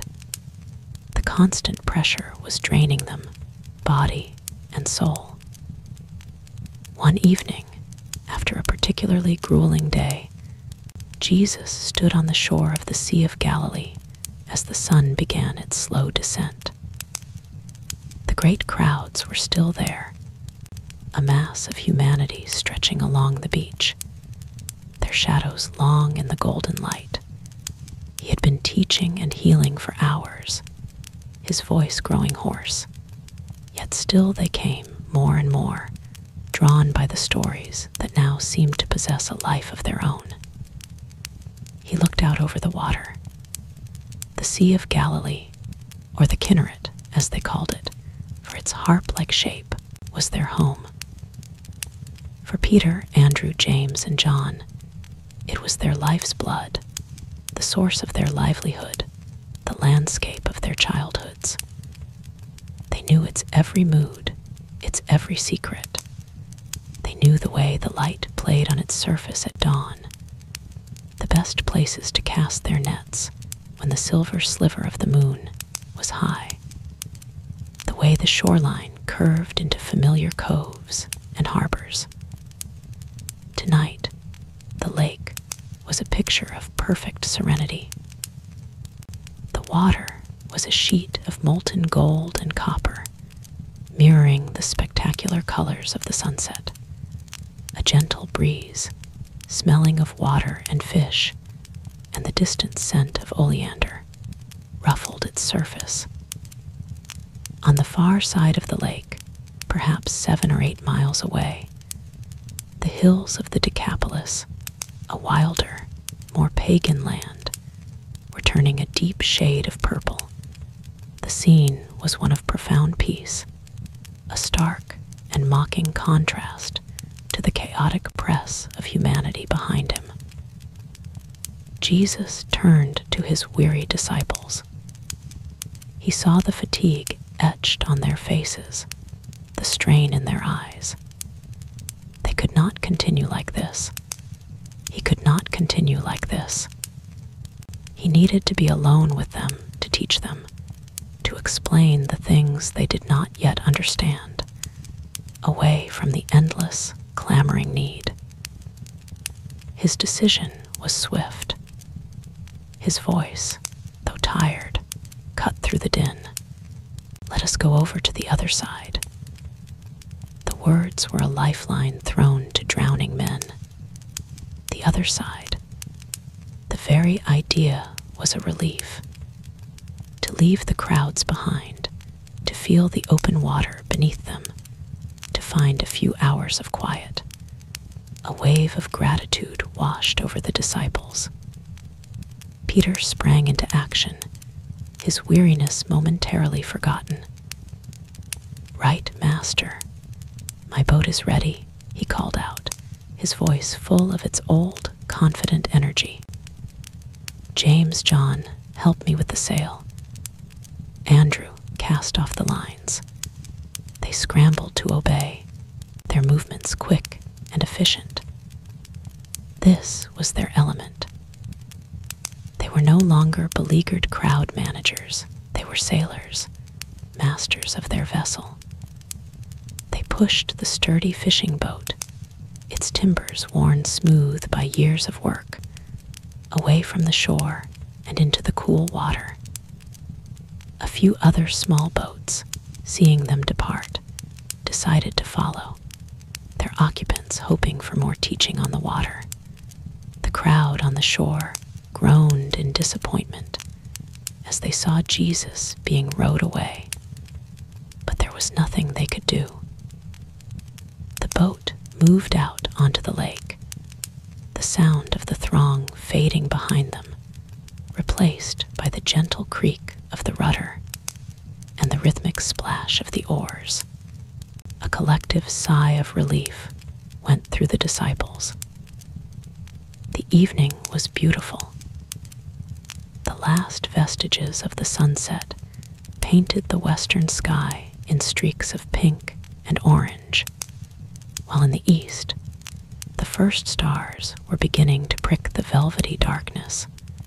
The boat moved with a gentle, rocking motion, propelled by the soft evening breeze that filled their single square sail. Peter was at the steering oar in the stern, his hand firm, his face relaxed and content. He knew this lake.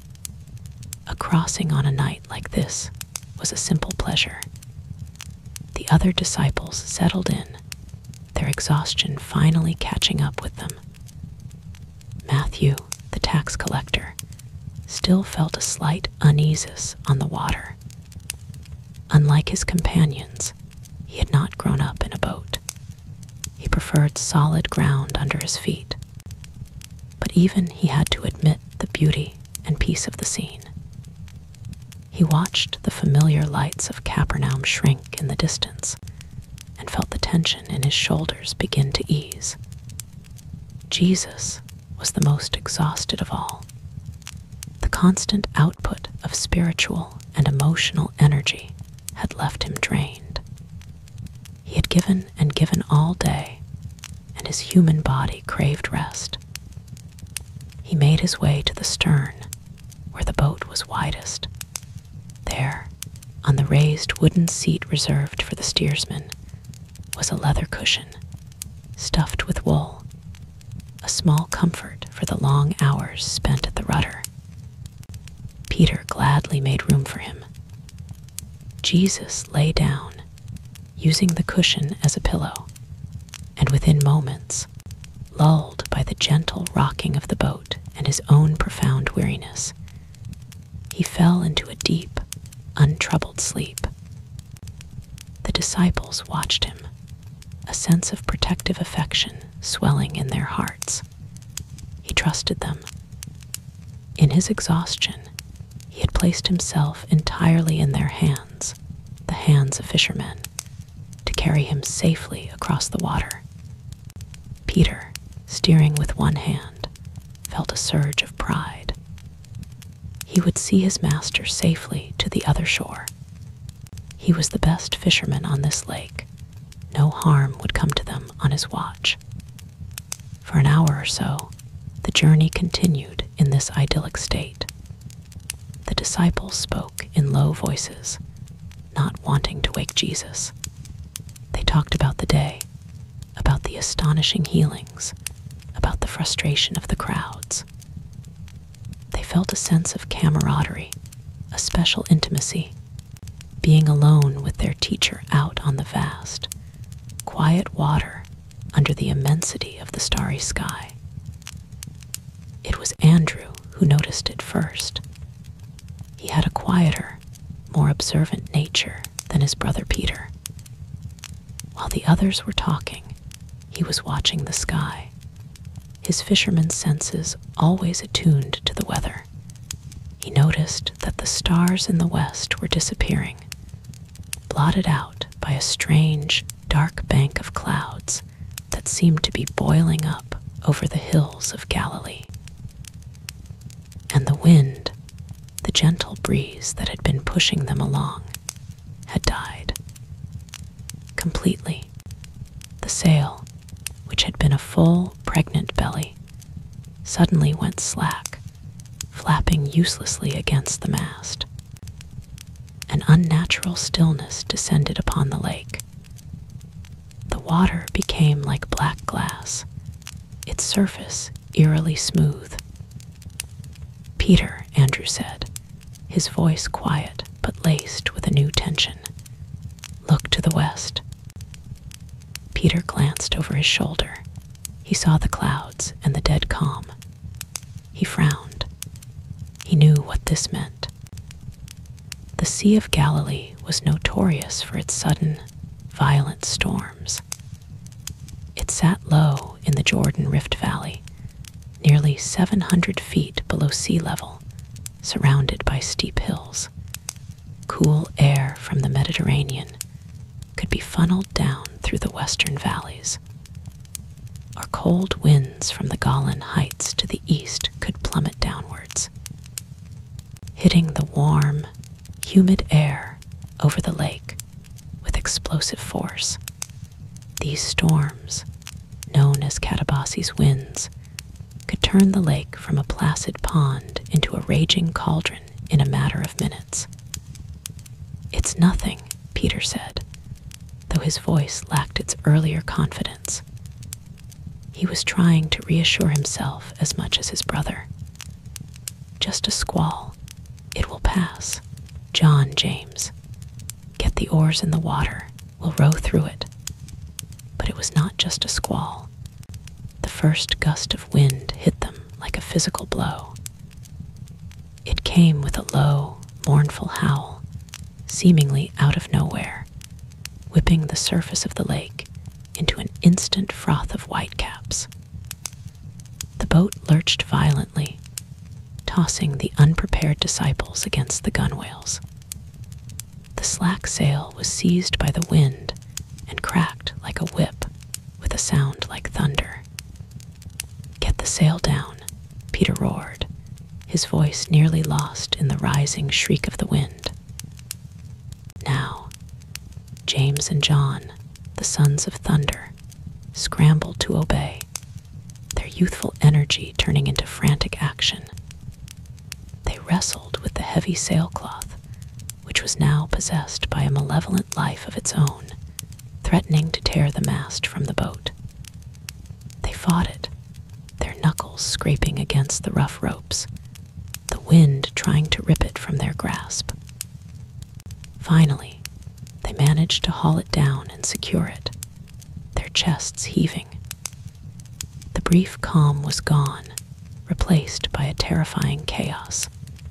The wind was no longer just a wind, it was a physical presence, a shrieking, invisible demon that seemed intent on tearing their boat apart. And the waves. The placid, golden surface of the lake was gone. In its place were huge, black, menacing swells, growing larger by the second. They rose up out of the darkness, their crests catching the faint starlight, looking like the gnashing white teeth of some monstrous sea creature, before crashing down upon the boat. Cold water cascaded over the sides, drenching the disciples, and instantly filling the bottom of the boat with a sloshing, ankle-deep pool. The boat, which had felt so sturdy and safe just moments before, was now being tossed about like a piece of driftwood. It would climb a near vertical wall of black water, hang for a terrifying moment at its peak, and then plunge sickeningly into the trough on the other side, its timbers groaning in protest. Matthew was terrified. He had never experienced anything like this. He clung to a wooden bench, his face pale green, his stomach churning with seasickness and sheer panic. This wasn't just bad weather, it felt like the world was ending. The roar of the wind, the crash of the waves, the groaning of the boat, it was a symphony of destruction. The fishermen, however, were still fighting. Their initial shock was replaced by a grim, desperate professionalism. This was their trade. They had been in storms before. "Bail," Peter yelled, his voice raw. "Andrew, Joel, bail for your lives." "Matthew, grab a bucket." He wrestled with the steering oar, his muscles straining, trying to keep the boat's nose pointed into the oncoming waves to prevent them from being swamped broadside. But the oar was being wrenched from his grasp by the power of the water, kicking and fighting like a living thing. Andrew and the others grabbed the leather buckets they used for cleaning fish and began the frantic, back-breaking work of bailing. They scooped up the icy water from the bottom of the boat and hurled it over the side, only to have the next wave crash over them, undoing all their work in an instant. It was a hopeless, exhausting battle. The storm worsened. The wind rose from a howl to an unholy, deafening shriek. Rain began to fall, not in drops, but in blinding, horizontal sheets, driven by the wind. It stung their faces like tiny needles and reduced visibility to zero. They could no longer see the shore, the sky, or even the other boats that had been following them. They were alone in a swirling, roaring vortex of black water and screaming wind. This was no ordinary storm. Peter knew it. He had spent his entire life on this lake, and he had never, ever seen anything like this. The sheer ferocity, the malevolent, personal feeling of the wind and the waves, it felt targeted. It felt like an attack. His professional confidence, his lifelong knowledge of the lake, was useless. It shattered completely, leaving behind a core of pure, primal terror. This was a death storm. They were going to die. They were going to drown in the one place on earth he had always considered his home. He looked at the faces of his friends, illuminated by the brief, terrifying flashes of lightning that now began to split the sky. They were no longer skilled fishermen fighting a storm. They were just terrified men, their faces white with fear, their movements frantic and uncoordinated. John and James were still trying to help Peter with the steering oar. Caleb, the big, gentle giant from the story of the paralytic, was bailing with a desperate strength, but even he was beginning to tire.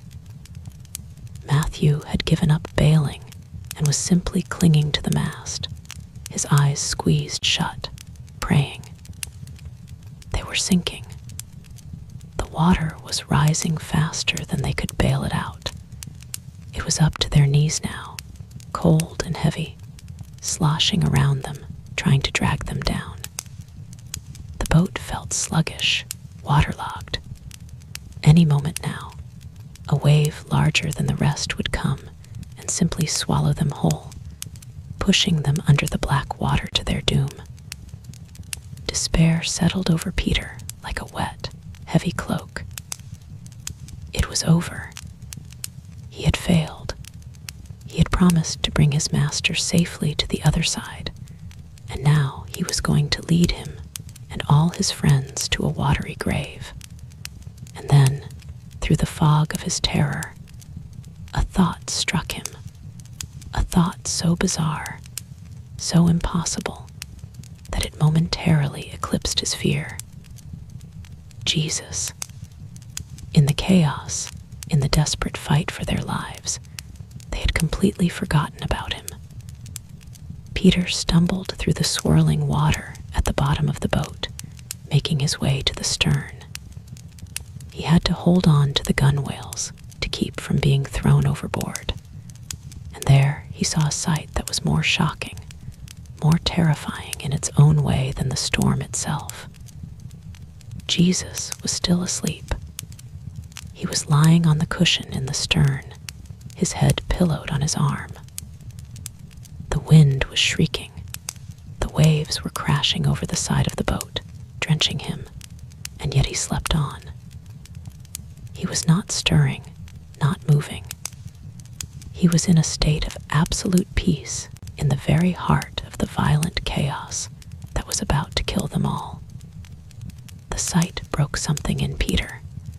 The sheer incongruity of it, their terror and his peace, was too much to bear. It wasn't just that he was sleeping, it was the implication of it. How could he sleep? Did he not know? Did he not feel the boat sinking beneath them? Did he not hear their cries of terror?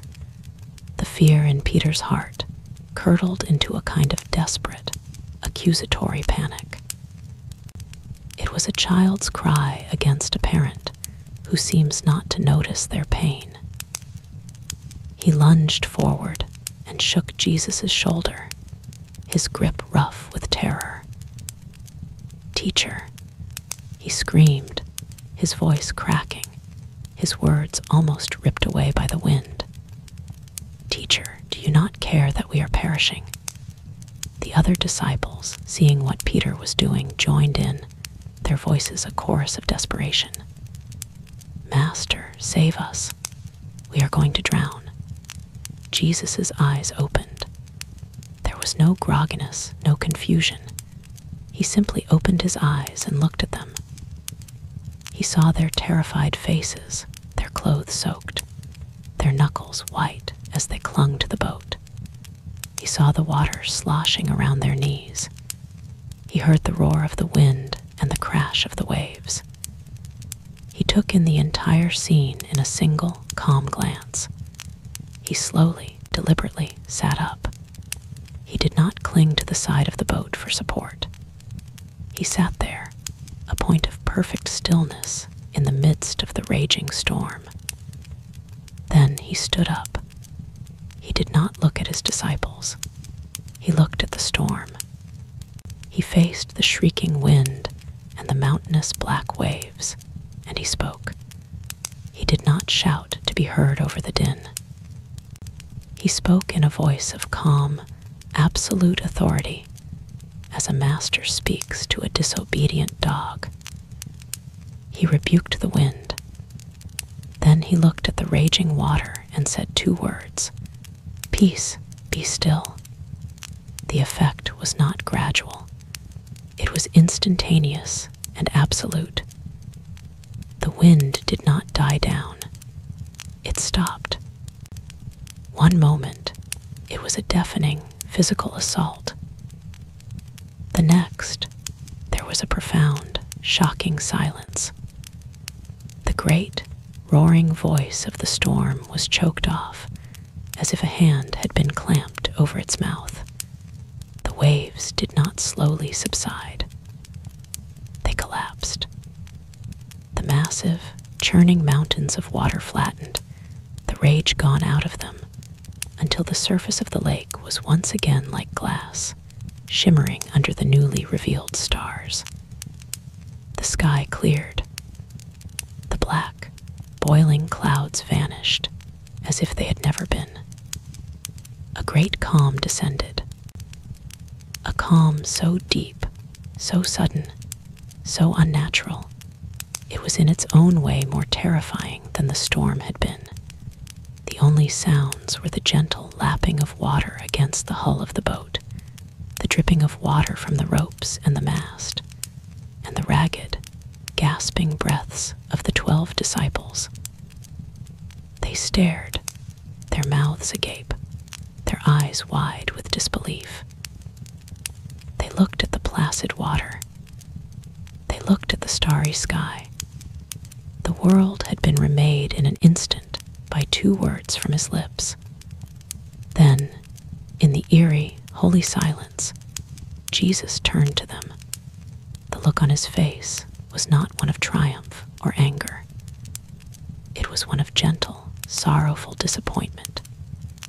He spoke to them, his voice quiet in the immense stillness, but his words landed with more force than any wave. "Why are you so afraid?" he asked. The question hung in the air. Why were they afraid? They had nearly been swallowed by the sea. They were afraid of dying.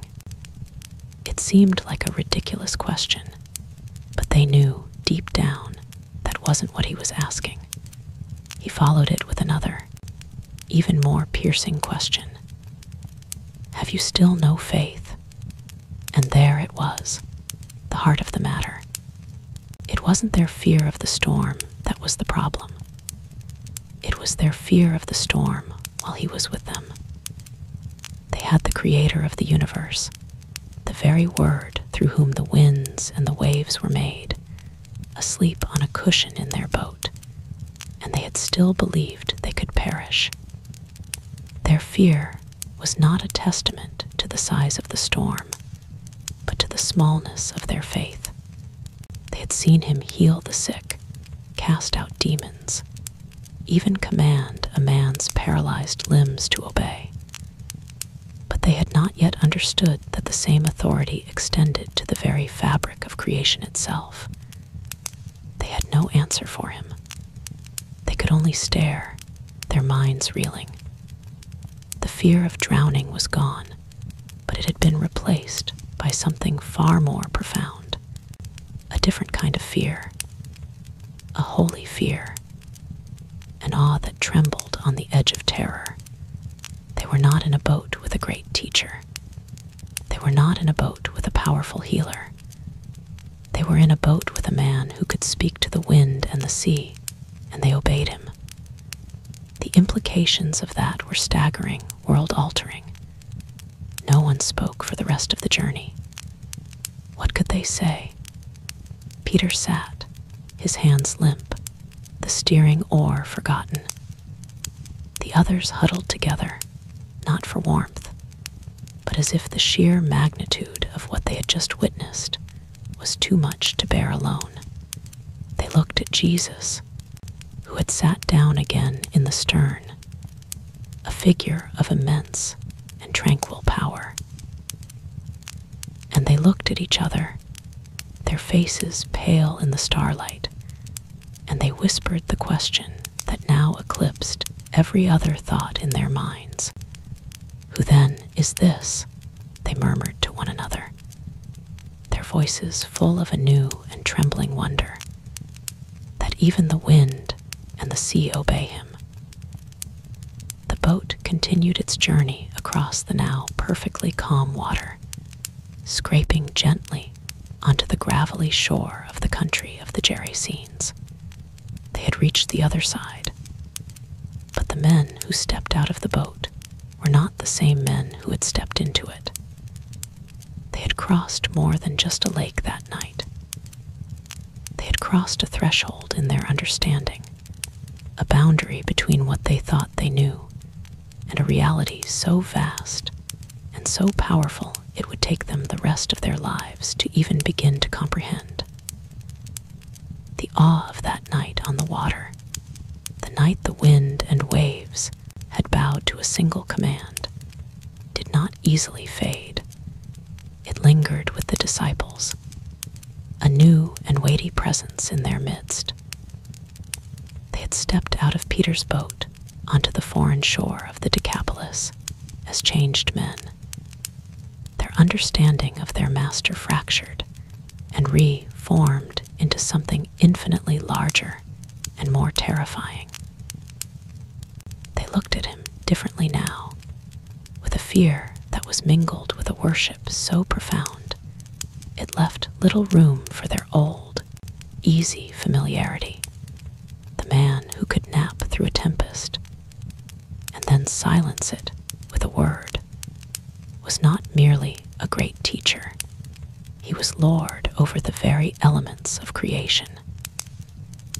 Their time in the lands of the Gerasenes was strange and unsettling, marked by another powerful display of Jesus' authority, this time over the spiritual darkness that held a man in bondage. When they finally boarded the boat to return to their own side of the lake, a sense of relief washed over them. They were going home, back to the familiar sights and sounds of Capernaum, and the shores they knew so well. They craved a return to some semblance of normalcy, though they suspected that life with Jesus would never truly be normal again. Their hope for a quiet return was dashed the moment their boat neared the Galilean shore. The crowd was there.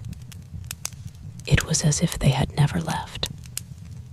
In fact, the crowd was even larger than before. News of their departure had spread, and instead of dispersing, the people had simply waited, their ranks swelling with new arrivals from all the towns around the lake. They had calculated where the boat would likely land, and they had run on foot, a great river of humanity, to meet him.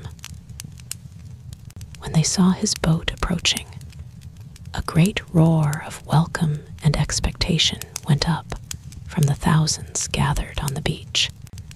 The disciples' hearts sank. Peter, who was steering the boat into a shallow cove, let out a weary groan. "Master, look, there's no rest for us here," James muttered beside him. "It's worse than when we left. How do they even know where we are?" They were all feeling it, a deep, bone-wearying fatigue and a rising sense of frustration. They loved their teacher and believed in his mission, but they were only human. They needed rest. They needed food that wasn't eaten in haste while fending off grasping hands. They needed a moment of peace away from the relentless, pressing needs of the multitude. Jesus stood at the prow of the boat, looking out at the sea of faces. But where his disciples saw a suffocating burden, he saw something else. He saw their faces, etched with hope and hardship. He saw their eyes, hungry for more than just bread. He saw them not as a problem to be managed, but but as a flock of sheep, scattered and vulnerable, wandering without a shepherd to guide them or protect them. And his heart was filled not with frustration, but with a deep and tender compassion. Their spiritual hunger was so much greater than his own physical exhaustion. He stepped out of the boat into the shallow water, and the crowd surged forward, parting just enough to let him pass. He turned to his disciples, his voice gentle but firm. "We will find a quiet place. Follow me." He led them away from the shore, away from the towns, heading eastward toward the less populated region near Bethsaida. He didn't take the main road, but led them on paths that wound up into the green, rolling hills that overlooked the northern arc of the lake. The crowd, unwilling to be left behind, simply followed, a vast and sprawling procession trailing after the small group of 13 men. They walked for several hours, climbing higher, leaving the hustle and bustle of the shoreline far below. Finally, Jesus found the place he was looking for. It was a wide, natural amphitheater on a hillside, a remote and desolate place in the sense that there were no houses, no farms, no markets, no signs of civilization at all. But it was not barren. The spring rains had been generous that year, and the hillside was covered in a thick carpet of lush, green grass, dotted with the vibrant colors of wild anemones and poppies. From here, one could see the great blue expanse of the lake below, shimmering in the afternoon sun. It was beautiful. It was peaceful. It was, the disciples thought with some relief, utterly deserted, but their relief was short-lived. The crowd, patient and persistent, soon crested the hill behind them, fanning out across the grassy slopes. They were like ants swarming a dropped piece of fruit. The quiet place was quiet no more. It was now a temporary city of thousands of men, women, and children, all settling onto the grass, their faces turned expectantly toward Jesus. The disciples exchanged looks of weary resignation. So much for their peaceful retreat. But Jesus, his compassion overriding his own need for rest, simply sat down on a large, flat rock and began to teach them. And for hours, he taught. The sun climbed to its zenith and began its slow descent toward the western hills. And still he spoke. He didn't speak like the scribes, with their endless quoting of laws and precedents. He spoke of the kingdom of God, using stories and parables that were as simple and profound as the landscape around them. He spoke of a sower casting seed, of a tiny mustard seed growing into a great tree, of a woman searching for a lost coin. The people listened, mesmerized. The air, which had been filled with the clamor of the crowd, grew still, hushed by the authority and grace of his words. They forgot their tired feet, their empty stomachs, their worries. For these few hours, they were fed by something more satisfying than bread. The disciples listened too, but as the afternoon wore on, a new anxiety began to creep into their minds, a practical and pressing concern. It was a concern born of logistics. Philip, who was from the nearby town of Bethsaida, felt it most keenly. He was a man who thought in practical terms. He liked numbers, plans, sensible solutions. And as he looked out at the immense crowd, his mind began to do some calculations. He tried to count them, but it was impossible. He estimated the number of men alone to be at least 5,000. Add to that the women and children, and the number could be double that. 10,000 people, maybe more, all sitting on a remote hillside, miles from the nearest village, with the day rapidly coming to an end. He leaned over to Andrew.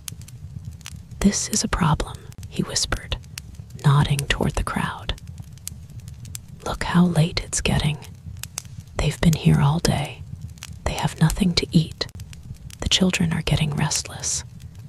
Andrew scanned the crowd and saw that Philip was right. The initial rapt attention was beginning to fray at the edges. Babies were crying. Toddlers were whining and tugging at their mother's robes. He saw one small boy glumly chewing on a blade of grass. They were hungry. The two of them conferred with Peter and the other senior disciples. They all agreed. The situation was becoming untenable. It was their responsibility to think of these things, to be the practical ones, to manage the details so the master could teach. They decided Peter should be the one to approach Jesus. Peter made his way to Jesus' side, waiting for a pause in his teaching. When it came, he spoke respectfully, but with an undertone of urgency. "Master, this is a desolate place, and the hour is now very late. You should send the crowds away, so that they can go into the surrounding villages and countryside, and buy themselves something to eat. If we wait any longer, they will have nowhere to go." It was the only logical solution. It was sensible, responsible, and compassionate. Let the people see to their own needs before it became a crisis. The disciples all nodded in agreement. Jesus looked at Peter, and then his gaze swept over the vast crowd. He turned back to his disciples, and his response stunned them into silence. "They do not need to go away," he said, his voice calm. Then he looked directly at them, a faint, challenging glint in his eye. "You give them something to eat." The disciples stared at him as if he had lost his mind. Us, give them something to eat? Were they supposed to conjure food out of the thin air? The request was so absurd, so completely impossible, that for a moment they were speechless. Then Jesus turned his attention specifically to Philip. He knew Philip's practical, methodical mind. He knew he was from the area. He decided to test him, to push his logic to its breaking point. "Philip," he asked, his tone perfectly serious, "where shall we buy bread for these people to eat?" The question hit Philip like a physical blow. His mind, which was already reeling, went into overdrive. It was a test, and he was failing it spectacularly. Where can we buy bread? The question was ludicrous. He wasn't even thinking about where. He was thinking about how. His brain became a frantic abacus, clicking and sliding numbers back and forth. "Okay, let's be conservative," he thought, his heart starting to pound. 5,000 men. Let's ignore the women and children for a moment, just to make the math simpler. 5,000. How much bread does one man need for a meal? Not a feast, just enough to satisfy his hunger. A small loaf, maybe half a loaf. Okay, let's say we only give everyone a small bite, just a morsel to tide them over. Even so, the cost. He knew the price of bread. He knew what a denarius, a day's wage for a common laborer, could buy. To buy even a little bread for each of them, his mind calculated furiously. It would take more than 200 denarii. The sum was astronomical. It was more than 8 months' wages. It was more money than all of them, a motley crew of fishermen, possessed in the entire world. Their common purse, managed by Judas, probably contained only a few denarii, enough for their own needs for a week or two, and that was just the cost. The logistics were even more impossible. Even if we had the money, his panicked thoughts continued. Where would we buy it? Bethsaida is the nearest town, and it's miles away. Their bakers couldn't produce that much bread in a week, let alone in the next hour. We would have to send runners to every village within a 10-mile radius, empty every market, buy up every loaf. It would take all night. The people would have fainted from hunger long before we returned. He looked at Jesus, his face a mask of despair. The test had revealed the absolute, unassailable impossibility of the situation. He had run the numbers. He had considered the logistics. The problem could not be solved by human means. "Master," he said, his voice full of the frustration of a practical man faced with an impractical dream. 200 denarii worth of bread would not be enough for each of them to get only a little. He threw his hands up in a gesture of complete defeat. It couldn't be done. The only solution was the one Peter had already proposed: send them away. Jesus listened to Philip's frantic, logical explanation without comment. He had wanted Philip to see the impossibility, to come to the end of his own resources, to admit that human planning had no answer. While Philip was despairing over his calculations, Andrew was doing something different. He was quieter than his brother Peter, less analytical than Philip. His gift was a kind of hopeful persistence. Hearing Jesus' command, "You give them something to eat," he didn't immediately dismiss it as impossible. He took it as a genuine instruction. So he began to search. He slipped away from the other disciples and began to move through the vast crowd. His task was as daunting as Philip's calculations, but it was active rather than theoretical.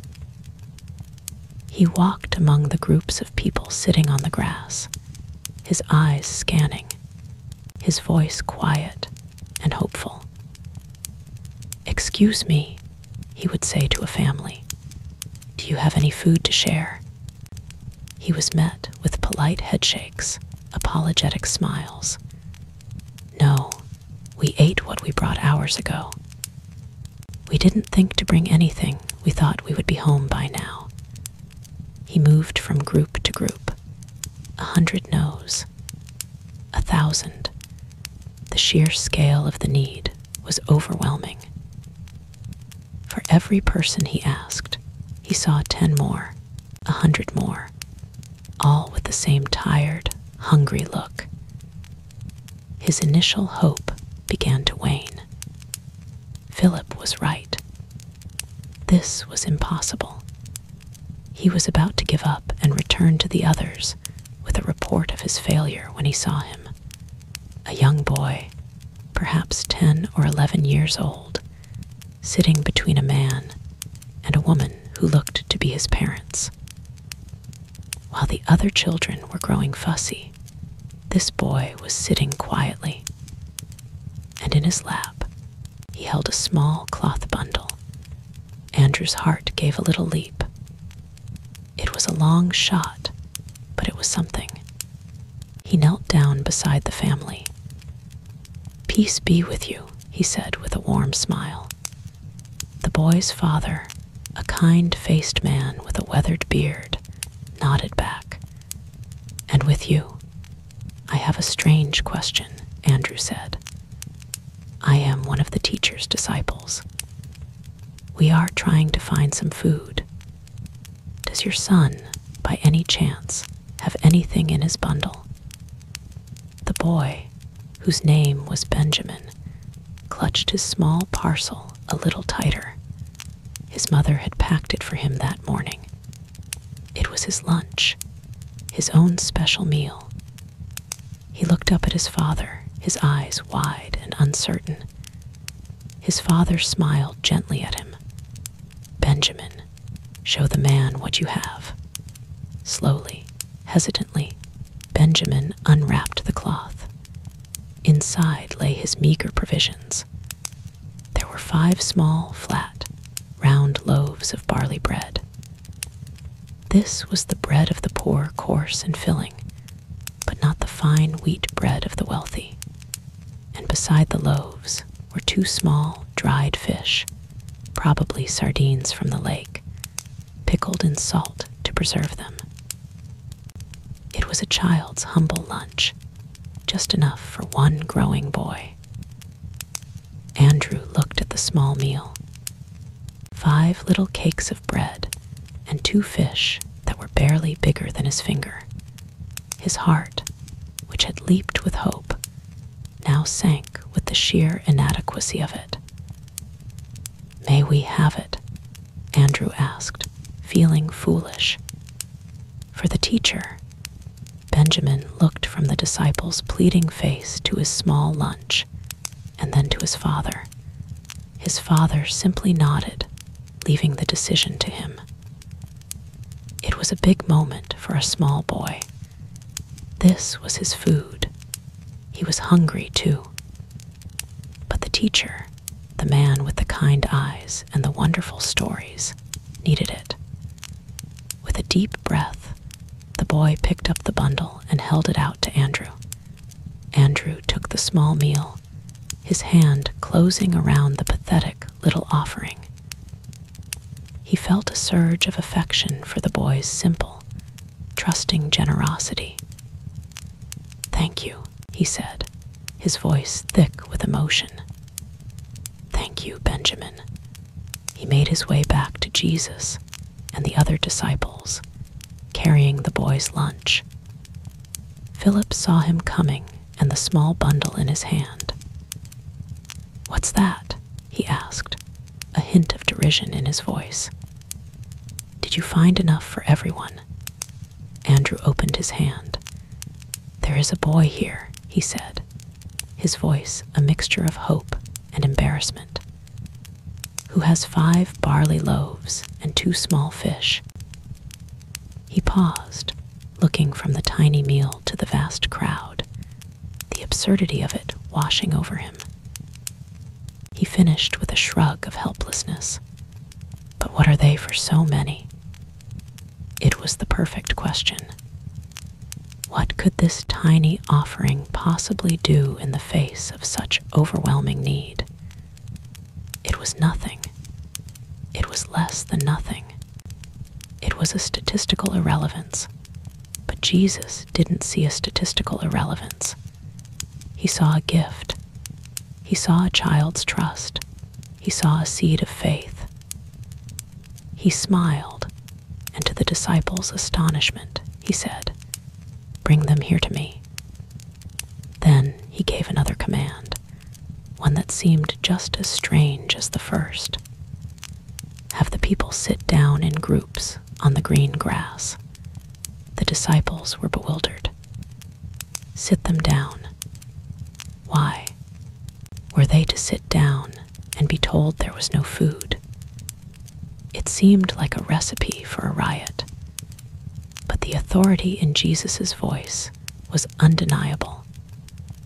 And after the calming of the storm, they were less inclined to question his strange commands, so they obeyed. They fanned out through the crowd, their voices calling out, "The teacher says to sit down. Find a space and sit down in groups." The task of organizing thousands of people was monumental, but they set about it with a will. "You 50 over here," Peter's voice boomed. "John, take 100 over by that patch of poppies." They arranged the people in orderly companies, groups of 50 and groups of 100. From the top of the hill, the sight was remarkable. The crowd was no longer a chaotic mass. They were now neat, orderly blocks of color against the vibrant green of the hillside. As Mark would later write, they looked like symposia, like garden beds in bloom. The act of organization itself was an act of faith, a preparation for a feast that did not yet exist. When everyone was seated and a hush of expectation had fallen over the crowd, Jesus took the boy's small offering. He took the 5 coarse barley loaves and the 2 small pickled fish. He did not dismiss their smallness. He received them with dignity. Then he did something simple and profound. He looked up to heaven. His face was filled with a look of perfect, loving communion with his Father. In that moment, he was not a frantic host worried about a lack of resources. He was a beloved son, trusting in his Father's infinite abundance. He gave thanks. He blessed the food. He spoke words of gratitude for this small, humble gift in the presence of a vast and hungry crowd. Then he broke the loaves. He snapped the coarse bread into pieces. He did the same with the fish, and he began to hand the pieces to his disciples. Not a whole loaf to each, but a fragment. He gave Peter a handful of broken bread and fish. He gave Andrew a handful. He gave Philip, the despairing logistician, a handful. He gave each of the 12 a starting portion. "Now," he said, his voice calm, "go and feed them." With heavy hearts, full of doubt, but compelled to obey, the disciples took their small portions and walked toward the first groups of people. Peter approached a group of 50 men. In his hands, he held what looked like enough food for maybe 2 or 3 people. He felt like a fool. This was going to be humiliating. He took a deep breath and handed a piece of bread and a bit of fish to the first man. The man took it gratefully. Peter reached into his basket to give a piece to the next man, expecting to find it nearly empty. But it was not empty. There seemed to be just as much in it as when he had started. He stopped, his heart lurching. He looked into his basket. It was a simple wicker basket, but what it held now made no sense. He blinked. He had just given a piece away, but the supply had not diminished. A thrill, a mixture of fear and electric excitement, shot through him. He handed a piece of bread to the second man, and a third, a fourth. With each person he served, his movements became faster, his breath catching in his throat. He finished the first row of 10 people, and his basket was still just as full as it had been when he started. was not getting emptier. It was full. He looked over at John, who was serving another group. He saw the same look of stunned disbelief on John's face. John caught his eye and gave a wild, incredulous shake of his head. Andrew, Philip, Matthew, they were all experiencing the same impossible thing. Philip, the man of numbers, was in a state of cognitive shock. His logical mind was short-circuiting. It was impossible. 1 minus 1 equals 0. He knew that. But here in his hands, 1 minus 1 equaled 1. He was handing out fish and bread, tangible and real. Yet the supply in his basket was not going down. He wanted to stop and analyze it, to weigh the basket, to understand the mechanics of the miracle. But there was no time. The hungry faces were all looking at him, hands outstretched. So he kept working, his mind reeling, a frantic, joyous laughter bubbling up inside him. The numbers had been wrong. His logic had been right, humanly speaking, but he was witnessing a divine economy where the rules of scarcity did not apply. The miracle was not a single, flashy explosion of food. It was a quiet, continuous, rolling miracle, happening simultaneously in the hands of 12 different men. They moved through the crowd, their initial doubt replaced by a frantic, breathless joy. They were the conduits of a ceaseless supply. The murmur of hungry expectation in the crowd slowly transformed into the happy, contented hum of thousands of people eating, the sound of chewing, of parents giving food to their children, of friends laughing together as they ate, filled the air. And it wasn't just a small bite. It was a full meal. They ate as much as they wanted. When a man had finished his piece, he could ask for more, and the disciples' basket was still full, ready to provide it. Everyone ate. Everyone was satisfied. The 5,000 men, the women, the children, the boy Benjamin and his parents ate, their faces shining with a wonder that was shared by everyone on that grassy hillside.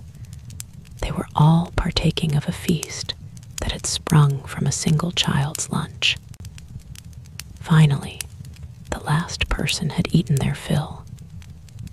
The disciples stood, breathless and sweat-soaked, their minds still trying to process what had just happened. They had started with almost nothing, and they had fed a city's worth of people. Jesus' voice cut through their days. He was not finished. "Gather up the broken pieces that are left over," he commanded. "Let nothing be lost." This, too, was a strange command. After such an extravagant display of abundance, why worry about the scraps? But it was a profound lesson. God's grace is superabundant, but it is not wasteful. Every crumb is precious. So the disciples took up the baskets they had used for distribution, 12 of them, and they went back through the crowd. They walked among the people, who were now relaxing on the grass, full and content, and they gathered the leftovers. A half-eaten piece of bread here, a fragment of fish there. They expected to collect a few handfuls, but as they gathered, the baskets began to fill up. They became heavy, impossibly heavy. When they were finished, they brought the 12 baskets and set them down before Jesus. They were all full, brimming over with the fragments of the barley loaves and fish.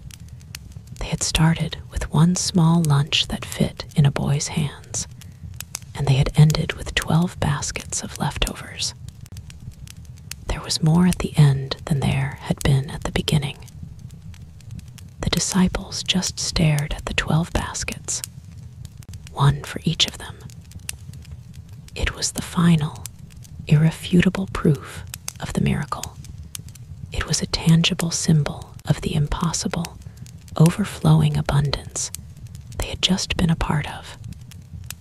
Their own logic, their own limitations, their own despair had been answered with 12 baskets full of grace. The crowd, seeing this, was electrified. Their contentment turned to a zealous fervor. This was more than a healing. This was a sign of messianic power, echoing the manna in the wilderness. Truly, a man shouted, and others took up the cry, "This is the prophet who is to come into the world."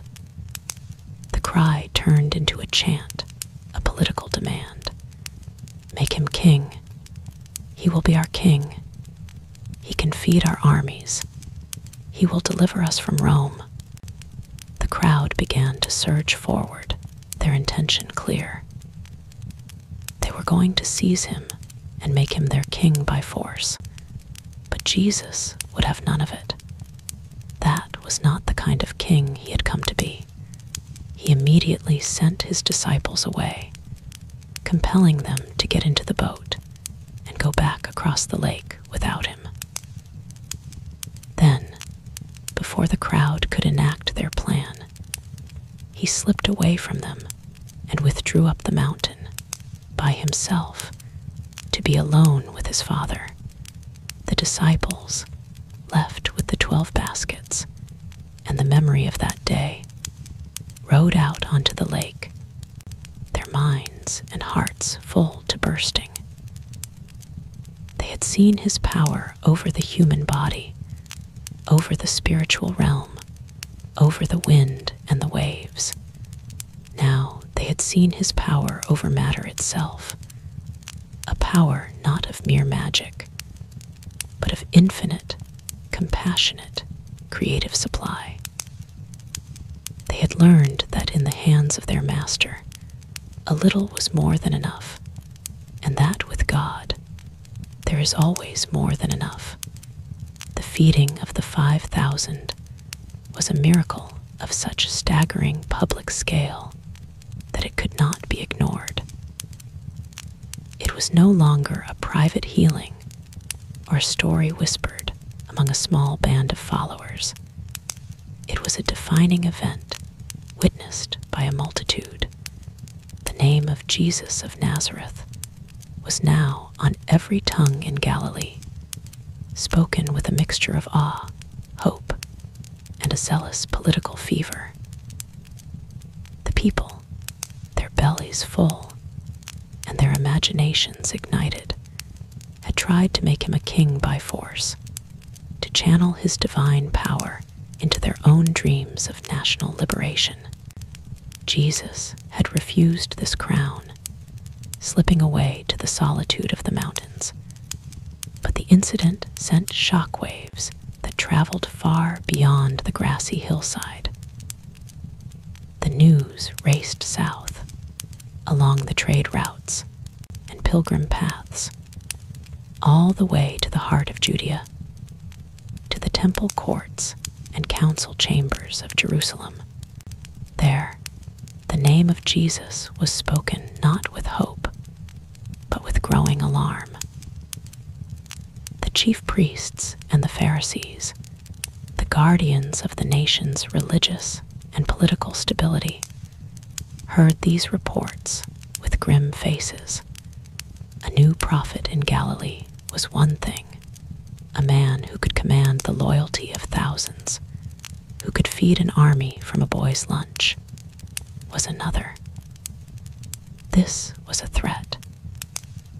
He was a destabilizing force, a magnet for the revolutionary fervor that Rome was always so eager and so brutal in crushing. The whispers against him in the corridors of power grew louder, more urgent. The shadow of the establishment, long and cold, was beginning to fall across his path. Jesus knew this. He and his disciples left Galilee behind and crossed the Jordan River, entering the region of Perea. Here, the crowd still followed, but the air was different. They were further from the seat of power, in a land of rocky hills and sparse pastureland, and for a time, a fragile peace returned. They moved from village to village, and Jesus continued to teach, his words taking on a new urgency as he spoke of the kingdom, of sacrifice, and of the cost of following him. But even in this remote place, his heart was never far from one particular home, one small family that had become a sanctuary for him. In the village of Bethany, just a couple of miles from the hostile walls of Jerusalem, lived 3 siblings whom he loved dearly. There was Martha, practical and capable, her hands always busy, her love expressed through tireless service and the warm hospitality of her home. There was Mary, quieter and more contemplative, her love expressed in rapt attention and acts of profound, intuitive devotion. And there was Lazarus, their brother, a man of gentle strength and quiet kindness. Their home was a refuge for Jesus, a place where he was not the center of a demanding crowd or the object of political suspicion, but simply a beloved friend, a cherished guest who could lay down his weariness and be at peace.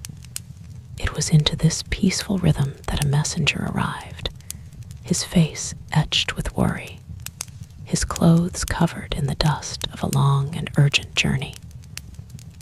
He had been sent from Bethany, and he sought out Jesus, finding him surrounded by his disciples.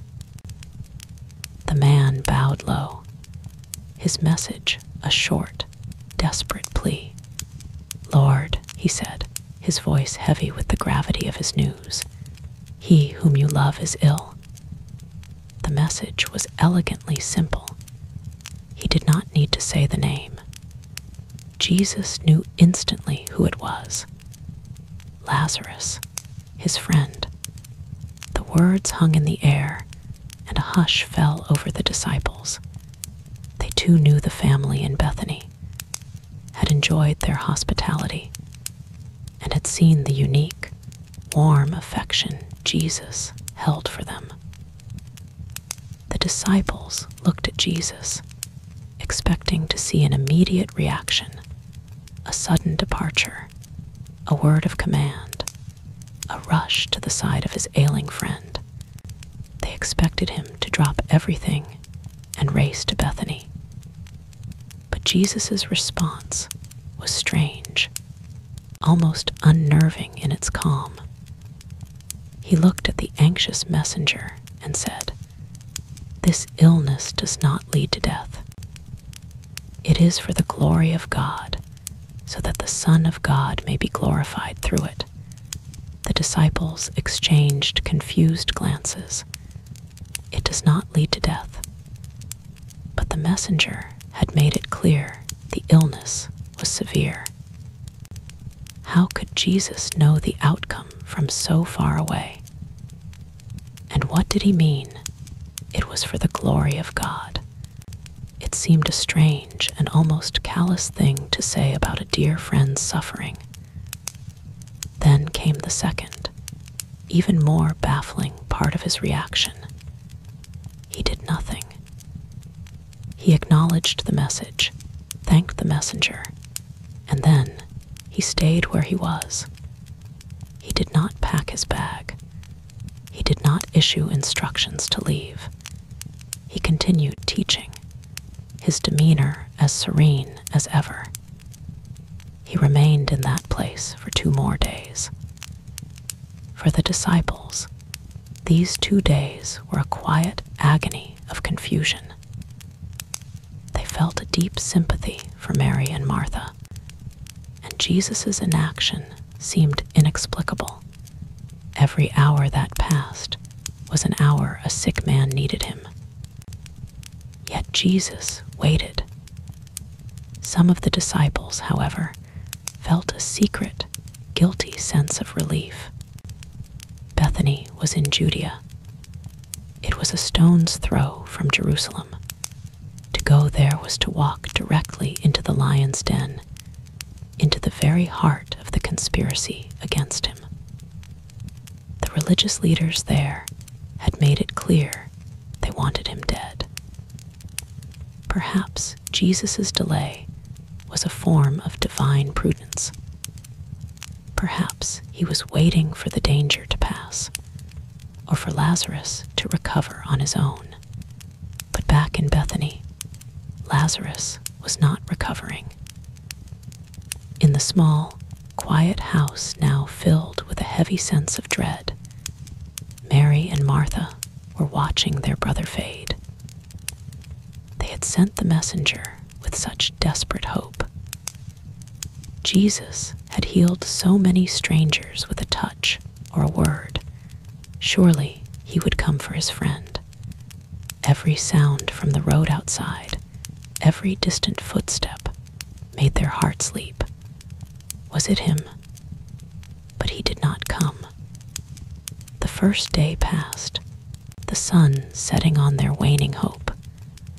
The second day, Lazarus's breathing grew shallow, and sometime during that long, dark night, as his sisters sat weeping by his side, Lazarus died. The sisters' hope turned to a grief so profound, it was a physical weight, crushing the air from their lungs. The home that had been a sanctuary of peace was now filled with the heart-wrenching sounds of mourning. According to custom, neighbors and relatives came to sit with them, to share in their sorrow. The house filled with the low murmur of condolences and the formal, ritual wailing of hired mourners, a sound designed to give voice to a sorrow too deep for words. Lazarus was washed, wrapped in linen strips with spices, and carried to the family tomb, a small cave carved into the rocky hillside outside the village. A large, heavy stone was rolled across the entrance, sealing him in the darkness. 4 days. For 4 days, Mary and Martha sat in their darkened home, receiving mourners, their hearts shattered. The question they did not dare speak aloud hung between them in the suffocating air. Why? Why didn't he come? Meanwhile, across the Jordan, after 2 full days had passed, Jesus finally turned to his disciples and made a simple announcement that struck fear into their hearts. Let us go to Judea again. The disciples were horrified. They looked at each other, their faces pale.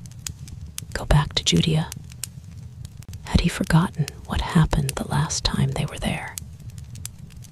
It was Peter who finally found the courage to voice their collective fear.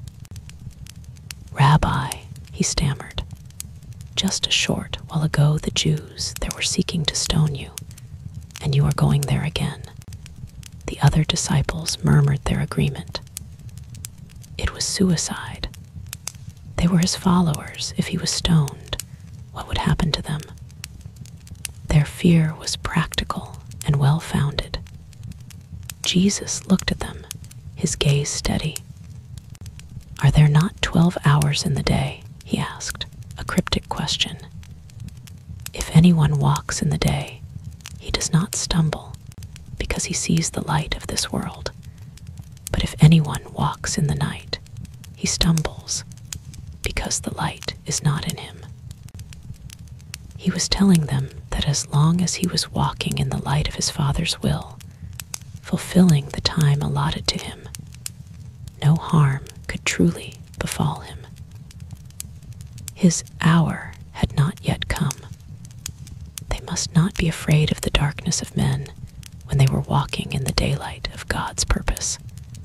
Then he became more direct, explaining the reason for their journey. Our friend Lazarus has fallen asleep, he told them, but I go to awaken him. The disciples, their minds still fixed on the physical danger, seized on this statement with a profound sense of relief.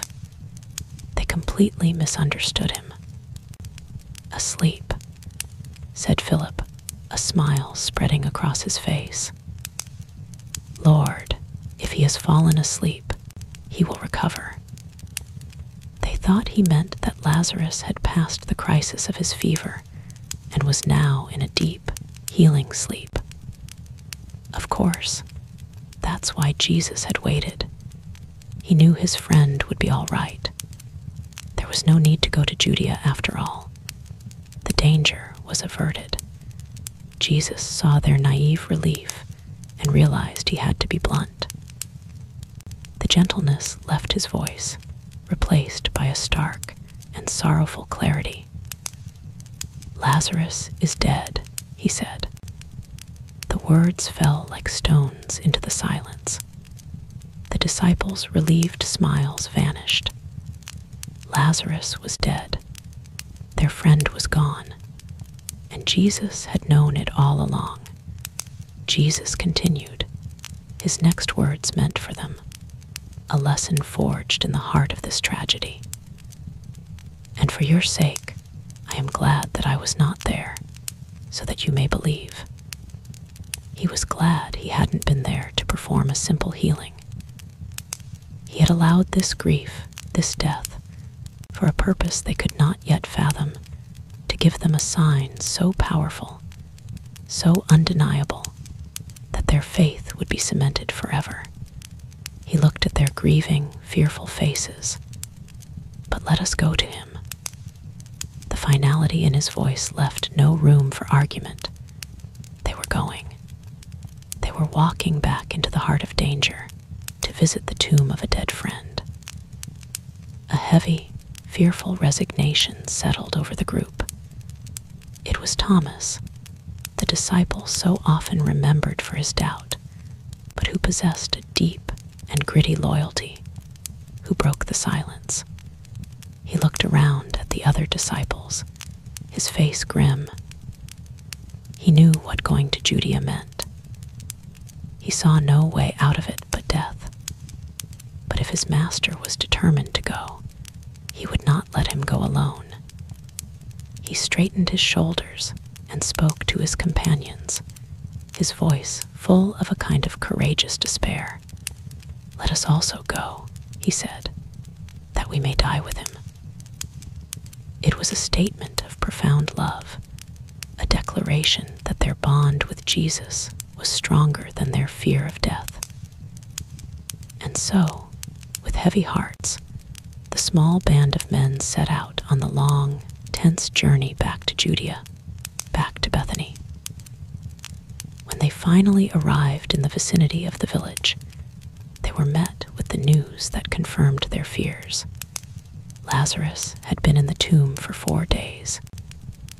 In the hot climate of Judea, decomposition would have been well advanced. All hope was long gone. The period of deepest mourning was established, and the house of Mary and Martha was full of friends and relatives from Jerusalem who had come to console them. Someone, seeing Jesus and his disciples approaching, ran ahead to the house to deliver the news. The teacher is here. He is coming. The news struck the two sisters in completely different ways, revealing the core of their personalities. Martha, upon hearing that Jesus was nearby, immediately rose. Her grief was real and devastating, but her nature was to act, to do something, to confront the problem. She had questions that needed answers, a complaint that needed to be voiced. Without a word to the mourners, she wiped her eyes, straightened her robe, and hurried out of the house and down the road to meet him, leaving Mary behind. She saw him on the dusty path, his face weary from the journey, and a storm of emotions broke loose in her heart. Love, anger, confusion, and a stubborn, resilient faith. She came before him, her voice thick with unshed tears, and spoke the words that had been tormenting her for 4 days. The painful cry of a heart that believed in his power, but was broken by his absence. "Lord," she said, her voice trembling with accusation and grief, "if you had been here, my brother would not have died." It was a statement of profound faith wrapped in a bitter reproach. You could have stopped this. You had the power.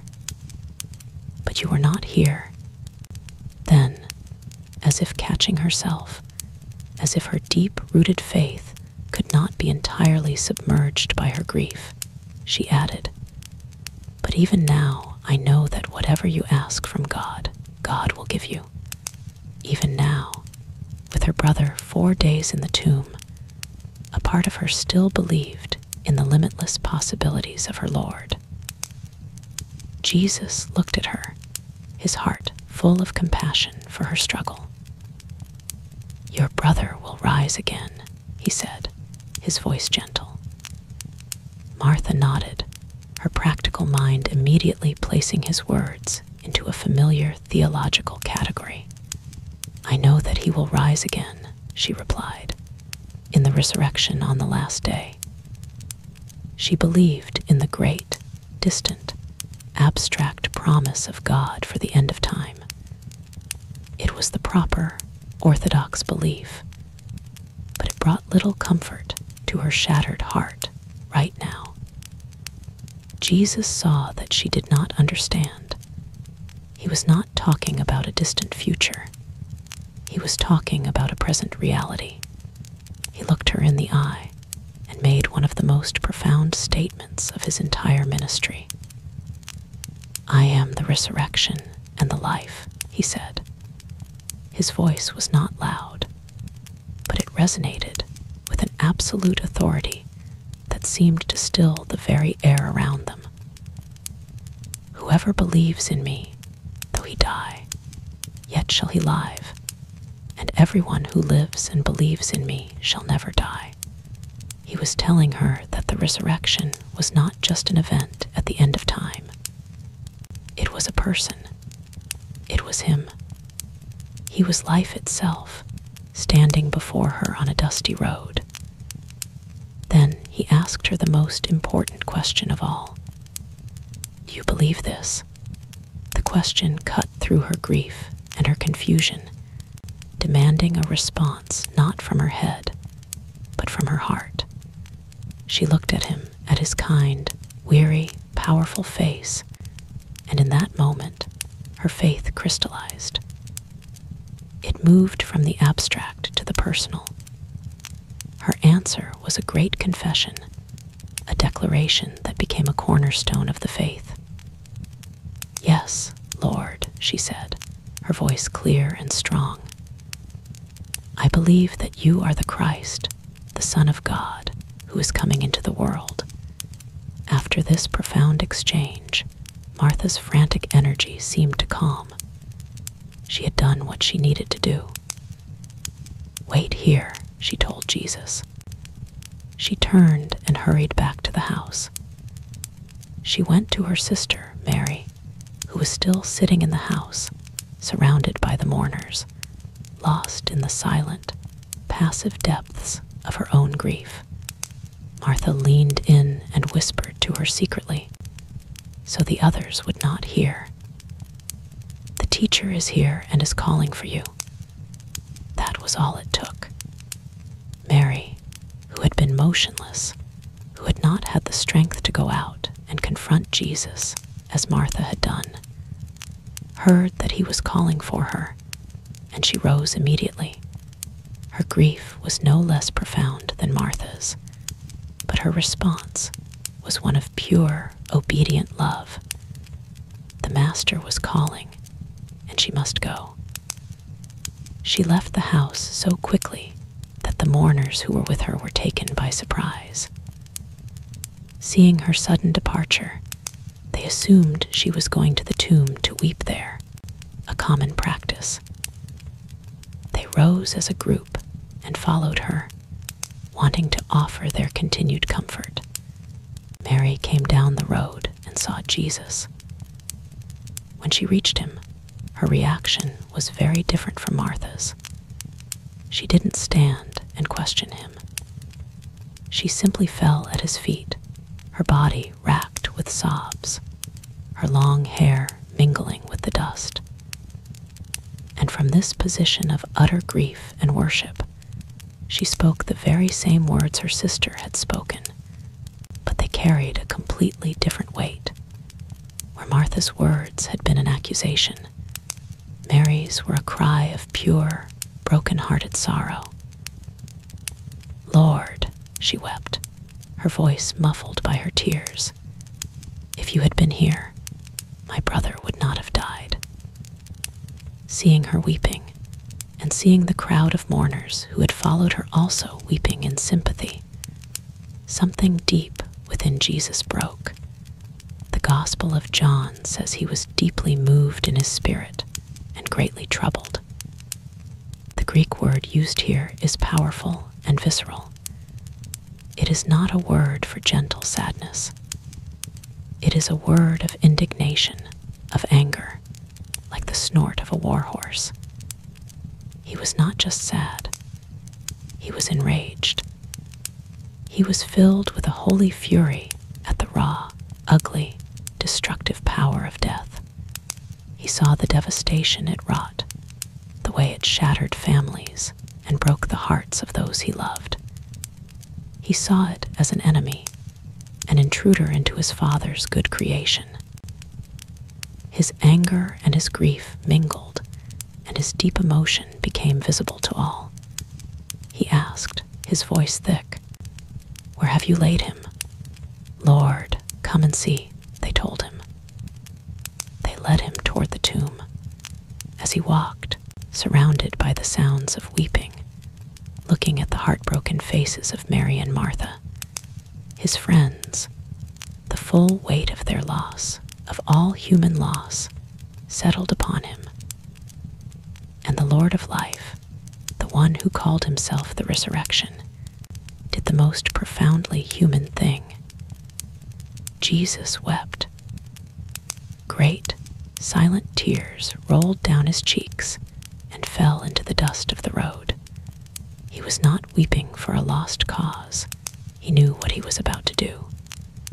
He was weeping out of love. He wept for his friend Lazarus. He wept with his friends Mary and Martha. He wept for a world held in bondage to death. The crowd saw his tears and murmured among themselves. Some were touched. "See how he loved him," they whispered. But others were cynical, their words sharp with skepticism. Could not he who opened the eyes of the blind man have kept this man from dying? If his power was so great, why had he allowed this to happen? Jesus, still deeply moved, arrived at the tomb. It was a cave, as was common for those who could afford it, with a large, heavy stone rolled against its entrance. He stood before it, a small group of people facing a wall of rock that symbolized the finality of death. Then he spoke, his voice ringing with an authority that cut through the sounds of mourning. "Take away the stone." The command was so shocking, so contrary to all reason and custom, that a gasp went through the crowd.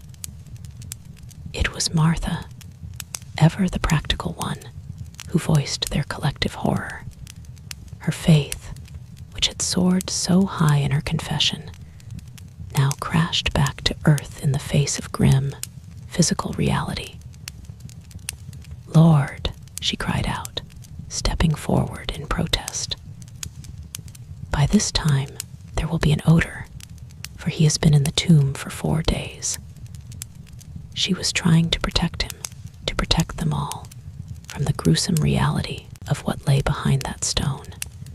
She was trying to spare him the stench of death, the sight of decay. Her brother was gone.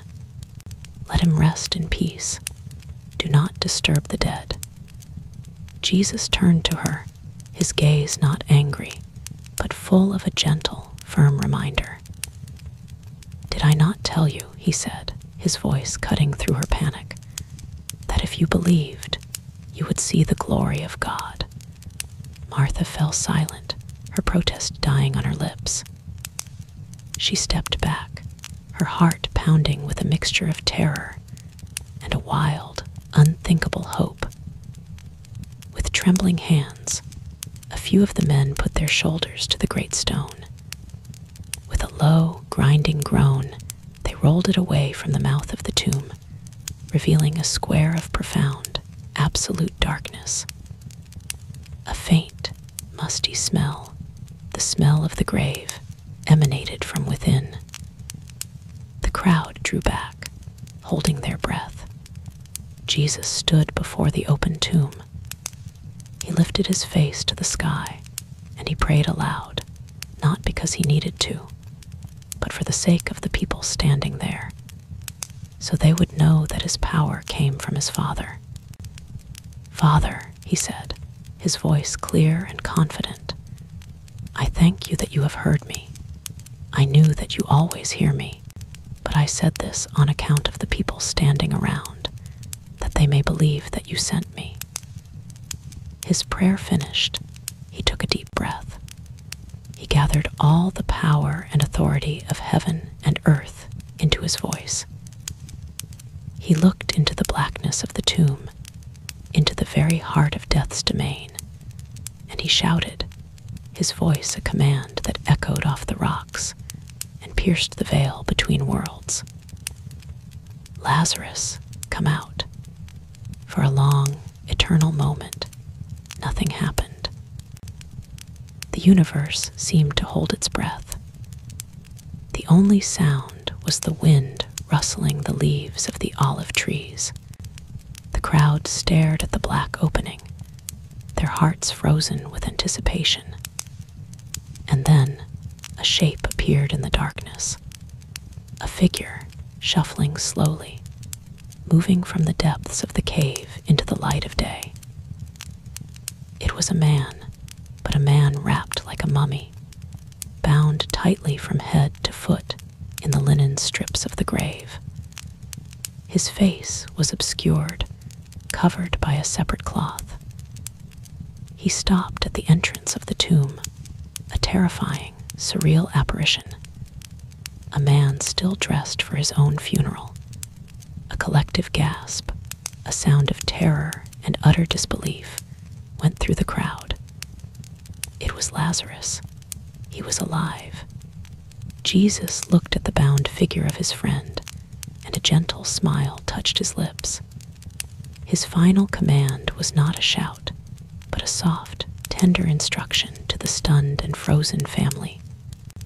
"Unbind him," he said, "and let him go." The spell was broken. Mary and Martha, with cries of joy that were half sob, rushed forward. They fumbled with the knots of the grave clothes, their fingers trembling as they unwrapped the linen strips from his arms and legs. They unwound the cloth from his face, and there he was. Not a ghost, not a spirit, but their brother Lazarus. His eyes blinked in the bright sunlight. He was confused, but he was whole. He was warm. He was breathing. He was alive. The three siblings embraced, a tangle of tears and laughter and shouted blessings, a family snatched back from the jaws of death. crowd erupted, the sounds of mourning replaced by a wave of ecstatic, terrified joy. Many of those who had come to mourn that day, who had witnessed this impossible thing, believed in Jesus. How could they not? But this miracle, the most profound public display of his power over life and death, was also his own death warrant. The news of what had happened in Bethany spread to Jerusalem with the speed of a wildfire.